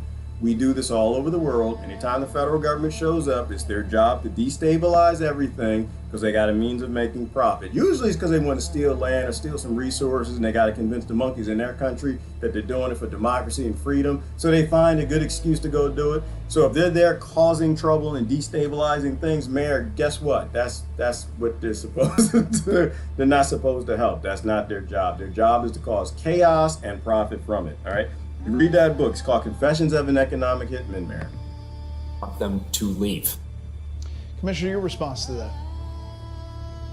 It's just ridiculous, Brett. It's really just it's actually a stupid statement that's not based in reality or fact. Look, the reality here is this violence began in his city. Well, hang on, I'm gonna fix it. Hang on, he's gonna tell us the reality. I always love it when the Caesars tell me what's real. Real is such an interesting word. That he's gonna tell us what's real. Tell us what's real happening in the streets. Who is this? Mark Morgan. He is the acting CBD commissioner. All right, when you ain't selling drugs, he's gonna be telling us what's real from the CBD commissioner. Here you go, right here. Let us know, Mark. What's the real? Before we deployed additional resources there. And these individuals we're talking about are not protesters, but they're criminals. Every night, they're willfully coordinating, organizing. I'm sorry, Mr. Morgan. You literally work for a criminal organization. I'm not sure if you know that. You should go read. There's a book that's. Do I have a book list for Active 1871? There's a law, Mr. Morgan. We're having a conversation. I can just pause him by making him shut up like Max Headroom. There's a book. There was a law called the Washington, D.C. Act of 1871. It's when criminals came in and they got rid of the Republic and they created the United States Incorporated. It's a criminal organization. They work for a global cabal. They actually don't care too damn about the people. So, yeah, nobody in Portland is a criminal. I'm sorry. I had to disagree because how can you steal something that y'all stole? Think about that. It's like the poor white people who were stealing the gas. And I was watching that and I was like, damn it, they poor and they stealing gas. That's bad. And I thought about where did the gas come from? It was Exxon. Where Exxon get it from? They stole from other people. Why? Because they destabilized the country. Oh, okay. So wait a minute. So Exxon stole the gas with the United States Incorporated and brought it here and killed a bunch of people to steal it. And then how can poor white people steal gas that's already stolen? And I was like, no, that don't make any sense. That's dumb. So no, who's this? The commissioner, Mark Morgan. You're a fool. I love you to death, brother. You a cousin, but you're ignorant. All right, you can't steal something that's already stolen. You can't burn down something that you already burned down and got the minerals and things from other countries that you are constantly burning down. And I'm not on the side of the rioters, not for nor against Mark neither. I'm just reading, breaking down the play, see if I can see what makes some sense here. And planning to intentionally attack and destroy federal property and harm federal agents and officers. All right, so I was going to make a joke, but I'm not going to go that far. I'm going to say literally, you're not the federal government, and it's not federal land. In the Constitution, the federal government, assuming we had the Republic, in which we don't, we have a colonizer, the United States Incorporated, which is owned by the Bank of England or somebody over there close to them. They don't get to own land either. Technically, if you call it federal land now, it is actually stolen property. It's stolen property from an invasion, and we need Homeland Security. We need the FBI, CIA. We all need to get on that because y'all been derelict in duty. We need to get our land back. And so back to pre-federal land and this whole idea of federal land, you're not allowed to own land in the Constitution. The land actually belongs to the people. So you need to get land back to the people. And that's where this Homeland Security and the military, that's the stance they need to have. The land actually belongs to the people. That's it. I'm not sure I'm enjoying Mark's discussion here, but if you don't give people the land and you steal the land and you create laws that create artificial scarcity to keep them in survival mode, you give them mental illness on this idea, this patriarchal idea called democracy, that if there's more of us, we're right, that God is on our side, if our weapons shoot true, if our swords stab deep. This whole idea is false. It's false. But if you make survivors out of people, then yeah, they're gonna act like they're survivors. If you make them mentally ill, they're gonna do mentally ill things. So I'm not agreeing with Mark's discussion. Those are criminals. That's who we're talking about. No, that's why we're there. And Brett, we're not going anywhere. The federal I agree with authorities are that. That's the only thing he said true right there. They're not going nowhere. They will kill all of you. No lives matter. It has nothing to do with white lives, no black lives, no Oregon lives, no Portland lives. Nobody's life matters. It's a corporation. The only thing that matters is profit. on the ground. They include Border Patrol agents, is that right? That's correct. We actually have what's called BORTAC, our special trained agents. Look, we're the largest law enforcement organization in the United States, and the individuals that we're sending up there are specially trained for specific situations just like this. They're specifically trained and they're highly educated, specifically trained to grab people from the colony and make sure that they obey the unconstitutional laws, or we're gonna grab them and put them in prisons and take guns and abuse them. Yeah, so Constitution doesn't really like private armies. Constitution really isn't, you can't change it, especially if you're the federal government. Damn sure not if you're actually a governing corporation that's owned in Europe by the Bank of England or the Crown Corporation. But that's another discussion. Yeah, so usually when you're invaded and they train special forces to abuse you, usually you're not supposed to be proud of that sort of thing. On occasion, not supposed to be proud of it. Well, to that point, the New York Times has this report in which it says the tactical agents deployed by Homeland Security include officials from a group known as BORTAC, the Border Patrol's equivalent to a SWAT team, highly trained group that normally is tasked with investigating drug smuggling organizations as opposed to protesters in cities. They're saying that they don't have the proper training to deal with the situation at hand. Oh, Jimmy said something interesting. Yeah, so they snatch people off the street, kidnapping is a felony, and now they face state laws. And that is our government, Jimmy. That is our government. The states are ineffective and they're limp. They need Viagra or something because they soggy and they can't seem to get it up.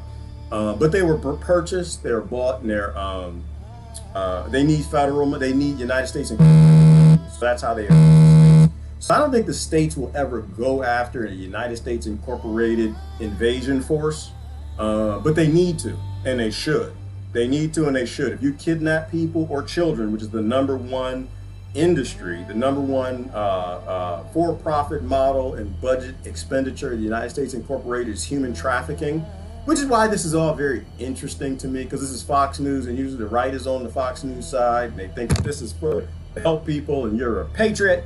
You're not a patriot if you're fighting with the invasion force. That actually is called a sellout. That's actually the exact opposite. And no, the left is not helping.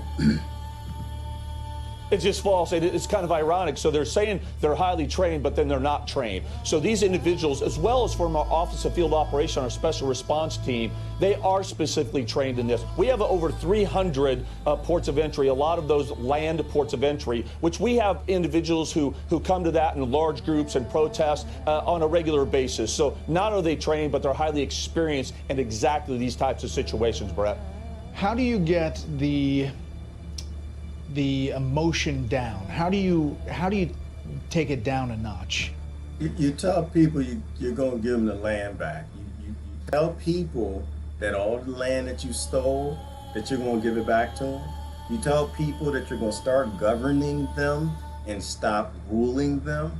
You're going to use automation to grow food and make 3D print houses and things for them. You tell people you're going to stop blowing up other nations and stealing their resources and creating terrorists to scare the hell out of the people here.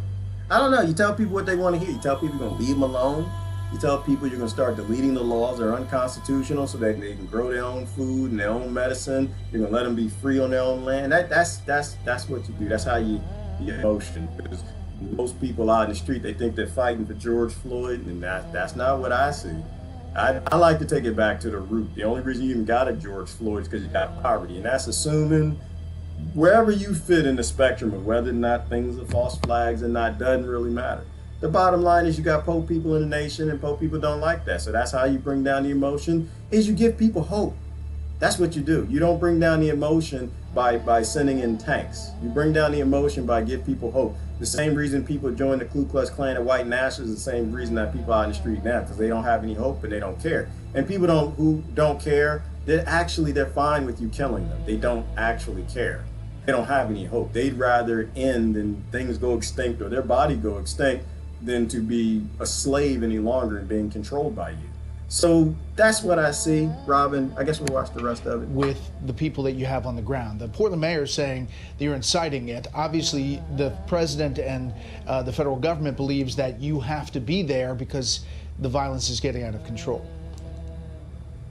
Of course they incite it. All the violence pretty much all around the world we incite. And once again, Confessions of an Economic Hitman. We make money destabilizing populations, and so does George Soros, which is that $100 million that he put out there for that. So yeah, the idea that any of this is organic is false to me. We've always done this.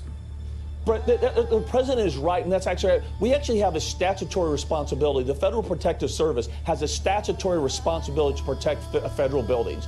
I agree. The federal government, you're not. You're a colonizer from the Bank of England. And they also have the statutory authority to do that. That's why we're there. And again, I'll restate, False. They don't have the authority to do that. You can't abuse people for doing something that was never against the Constitution because you stole the land. Violence started well before we put additional resources there. But we actually had credible information that the federal buildings were going to be attacked. That's what led us to putting more resources there. And guess what? That's exactly what happened. I mean, just the past couple of days. Those aren't resources. Those are massive metal machines that you use to murder people. People who just want food, land, and be left the hell alone. So it's not resources. Those are called killing machines of colonizers. We've had both police stations and federal buildings boarded up with commercial-grade fireworks launched in these buildings to set them on fire with people inside. You don't have to get excited and ramp up the emotions on that, because if you go to a bee's nest and you take some Elmer's glue and you glue the bottom of it, you're gonna get stung by a bee. You know, you don't have to worry about people like that. You know what? I heard somebody. Did my son tell me about that this weekend? Oh, no, my buddy told me that. Said, yeah, they went and they boarded up the police and they boarded the door shut and the police was in there and they set it on fire. They're gonna get the police, and people like, oh, the poor police. I'm like, y'all know they got guns, right? They got guns in that ram that they knock your door down for Rockefeller medicine to get in your house to bring you into slavery because you was growing something that was green that actually heals people. You're not gonna lock police in a police building. That's just you. If you think that it's a good idea to bar the doors of a police station that has windows like it's a castle, you don't have to make people mad at those people. Those people, they're not going to be here that long. They're not going to be here that long. You film them, you love them, and understand that they just did not thinking. All you need is one cop to crawl out the window. They can just break the window and get out the window. These are just people that are upset, you know. And so anyway, this is Fox News. I need to watch one more, which is the other side. I want to see So to answer your question, what we need is we need local leaders to stop saying ridiculous, irresponsible things, reach out to these protesters and get the police to work with us to go out and stop and arrest these criminals. That's what needs to be done. Everything you said was ridiculous. I feel like you're in the 4th grade and you have no idea how the world works. I feel like you've never read history, you've never read law, you don't understand what the psychologists say about human behavior, and you're okay with poverty. I don't understand him at all. I don't hear anything common sense coming out of his mouth. But they refuse to do it. Commissioner, yeah, people don't like to be slaves. People like to be free. This is a time where we're focusing on this violence in cities. But what is happening on the border?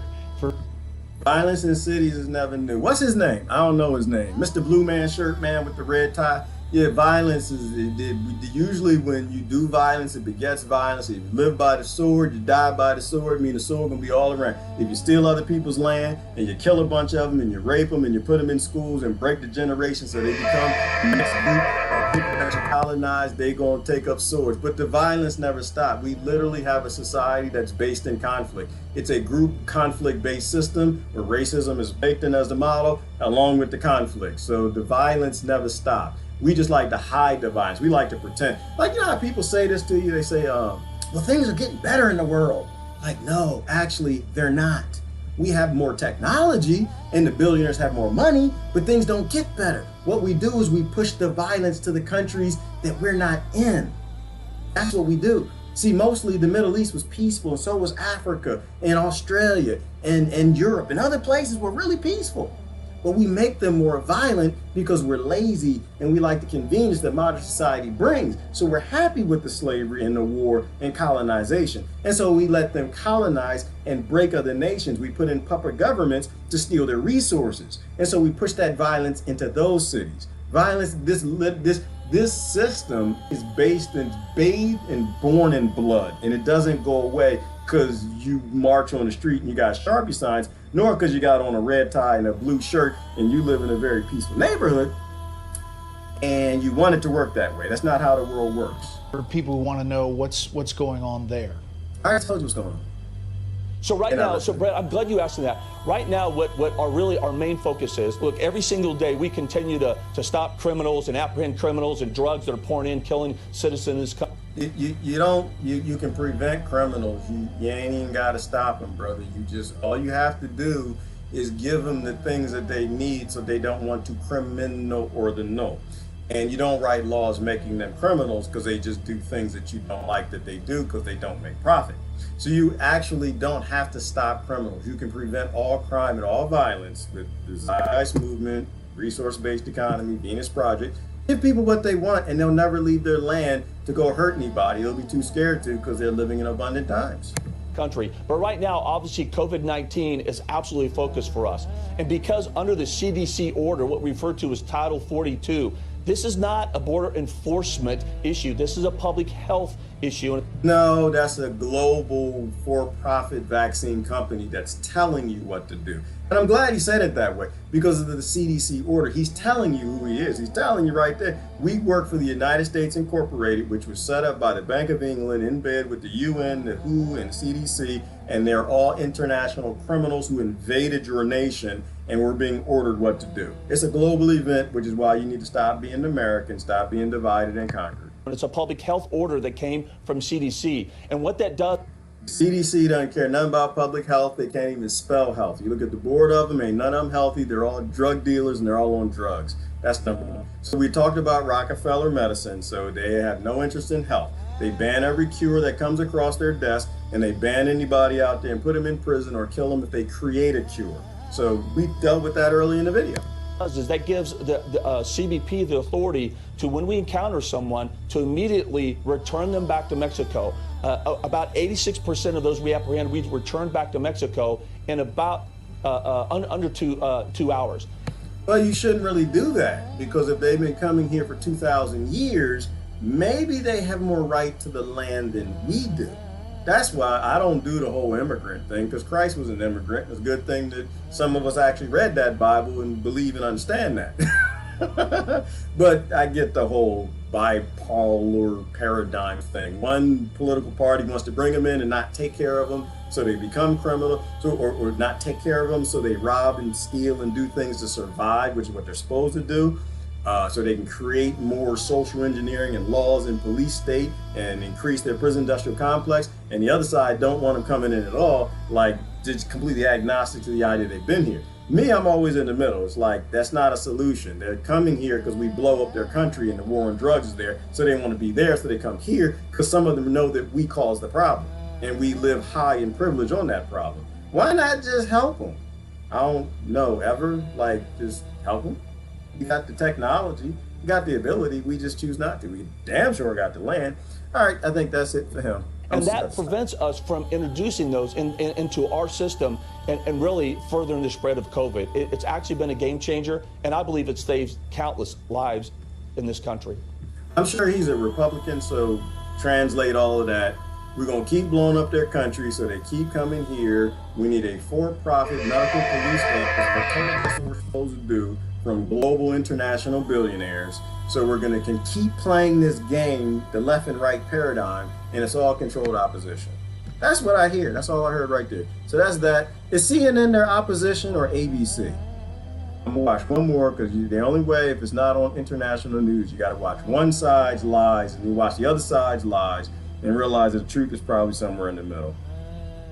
I'm going to assume ABC is in conflict. That's only a minute. That was 3 hours ago. At Farmers Insurance, we've seen almost everything that can happen to your home. Nobody's going to hold me. Y'all say aliens all you want. I'm not going to stay. I had to go. I don't want none of that. None of that. Now to another night of protests in Portland, Oregon, and the mayor pushing back against the White House's response, demanding federal agents leave immediately and blaming them for an increase in violence and vandalism. Kana Whitworth is in Portland with the very latest. Kana, good morning. CIA is supposed to do. Whit, good morning. The protests last night marked 53 straight nights of protests here in Portland, and the violence has been escalating. The mayor says that's because of the presence of law enforcement agencies sent in by the president. He says they operate with no official markings and have gone so far as to pull protesters into unmarked vehicles and deny them due process. He says it's tantamount to kidnapping, and he wants them out now, as do the protesters. Ooh, this is interesting. Okay, Robin, now I'm seeing where you're going with this. This might, wait a minute. You trying to tell me that this might be something? This might be, oh, hey, Jimmy T, what you got, naked protesters? Maybe that's more important. I don't know. Are they like natural, like hippie-ish? They got like hair under their arms. They don't scrub. I saw that, Jimmy. With a lady sitting in the street, I saw that. I saw a picture. I didn't know what it was. I didn't care. I was growing peas at the time. This is interesting. So, okay, and I see, Jimmy, where you're going with the 10th Amendment. So if the states want them out, that's just the mayor. The problem is the state is beholden to the money that comes from that United States Incorporated. This might be something. This could turn into the 10th Amendment. Did anybody watch? Oh, the 10th Amendment Center. He's on right now. I want to see what his take is. But yeah, the 10th Amendment Center, like the 10th Amendment is where you get the states' rights, where they start actually recreating the republic by saying no to the federal government. So hopefully they do say no. Hopefully they do. That's interesting. Says this is all a political ploy by the president to gain political ground. Now, Cecilia, the president denied. He doesn't have to gain ground. He already won. Donald Trump is the 46th president unless we all just descend into chaos and blow up the country and collapse the whole world, which is what they might do because they hate him on one side and they think he's Jesus on the other. So yeah, is it a political stunt? I don't know. Maybe. He already won. There's nothing you can do to stop that. Once again, I'm not going to refer you to the evidence of a man that had Trump drawers, the Trump hat, the Trump shoes, the Trump shirt, and the Trumps. And ain't nobody even making Jive and Bowden socks. They don't even exist. Ain't nobody out there making no drawers with Jive and Bowden on them. So he already won. We're either going to focus on real problems, or we're going to just keep playing politics. Denies that, tweeting, "We're trying to help Portland, not hurt it." Hi, everyone. George Stephanopoulos here. Thanks for checking. So they're trying to help Portland. If you want to help Portland, you collapse the United States Incorporated, you repeal the Act of 1871, and you let Portland run Portland, you let Oregon run Oregon, you let people individually run their own lives as sovereigns. That's what you do. That's what the nation was designed for. You either take it back to that or nothing. All right, that's it. So that's interesting. It's interesting. It would be interesting if it weren't a election year. I think the biggest problem I have, Robin, is election year. So it'll be hard to make sense of what's actually. It's like the cuckoo virus. You don't know what's true because it's an election year. The governor said it too, Jimmy. That's good. Hopefully are they talking secession? Now you talk secession, Jimmy T. You got my attention. And now you're talking something. Now you're talking what Martin Luther King was trying to do. If you're talking secession, like what's that thing called? Where the states, they all back out. Not all of them. Is it 3/4 of the country? How many states are needed to start a constitutional convention? Is that what you're talking about? If they're doing that, that could be interesting. Now, on the grounds of Donald Trump, then I got a problem. It can't be on something stupid, Jimmy, right? Like it has to be on the grounds that human beings need to be free. And we need to go back to having freedom, living free on our own land, doing our own thing. If it's being done for like politics and parlor tricks, that's a waste of time. But last time I checked, I think we needed like 5 more states or something like that to launch a constitutional convention. So hopefully they're thinking about that. That might actually be something. Ding, ding, ding. Who's fighting, Brother Beaufont? Who's fighting? I don't know who's fighting. I saw the light bulb above Girardian's noggin. Did you, Rebecca? Why? What'd I do? What happened? My light bulbs go. I live what I think is right on my face all the time. Bill of Rights, 10th Amendment. Absolutely. Brooks McGinnis, this is somebody who actually reads books and somebody who focuses on the law. The 10th Amendment, it means that the states have the ultimate say when it comes to what's happening in that state. I always post videos from the 10th Amendment Center. If people don't know what the 10th Amendment is, you should definitely look it up. Very important. Love for Oregon. I have love for Oregon too, Brooks. Love for all the states. I want all the states to be free. They're all nation states. And when people like really understand the Washington D.C. Act, Brooks, I think that's when they'll want to go and secede from the ununion. They want to secede from the governing corporation. It could be a great thing. That would actually make America great again. It would make America great again if all the nation states pulled out and just decided, yeah, we don't want to do this no more. I'm not even sure I believe in the Republic anymore, y'all. I'll be honest with you. I don't know. It's just like 300. How you gonna get 300 million people to live together and agree to the same laws? I'm kind of with Rebecca Costello. Like, I really don't want to be governed anymore. I think I'm old enough.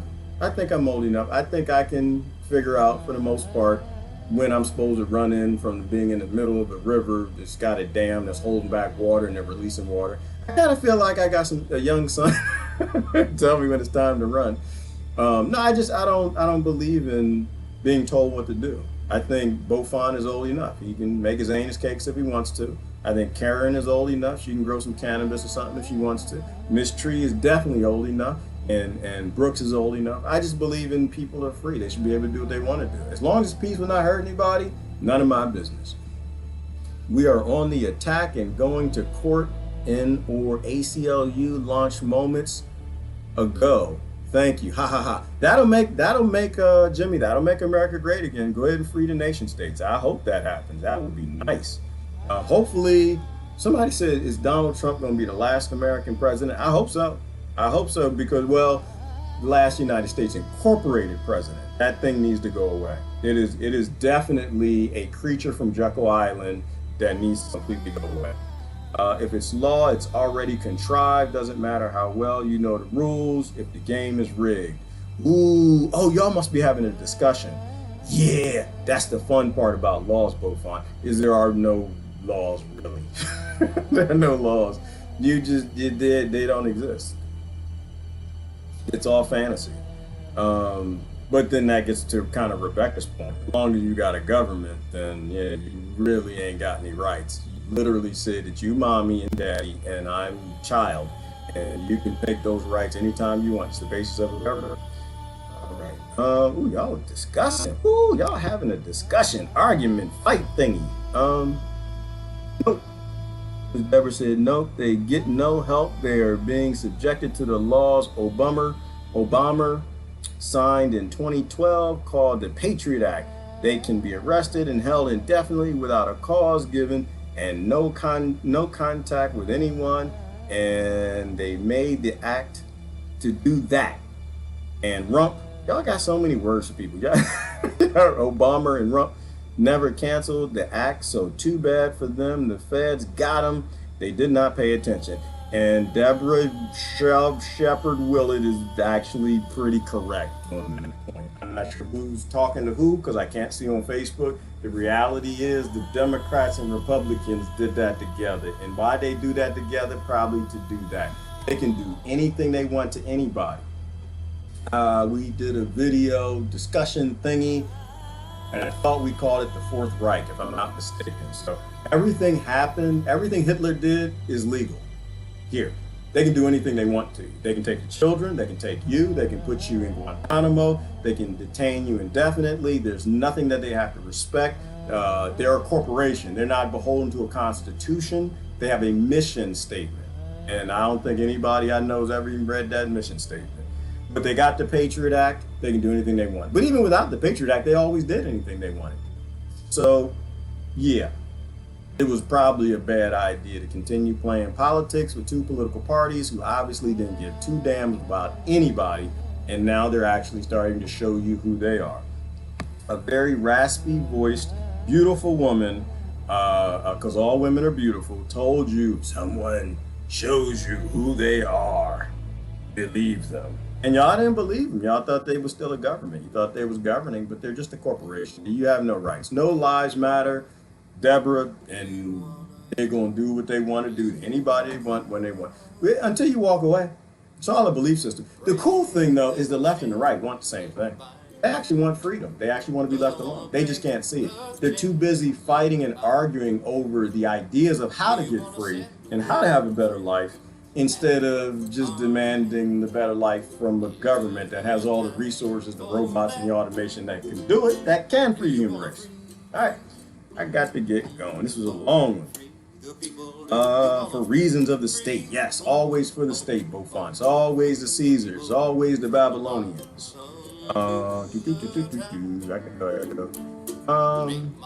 There was also a surge of skull and brain what the heck? Malformation in Oregon.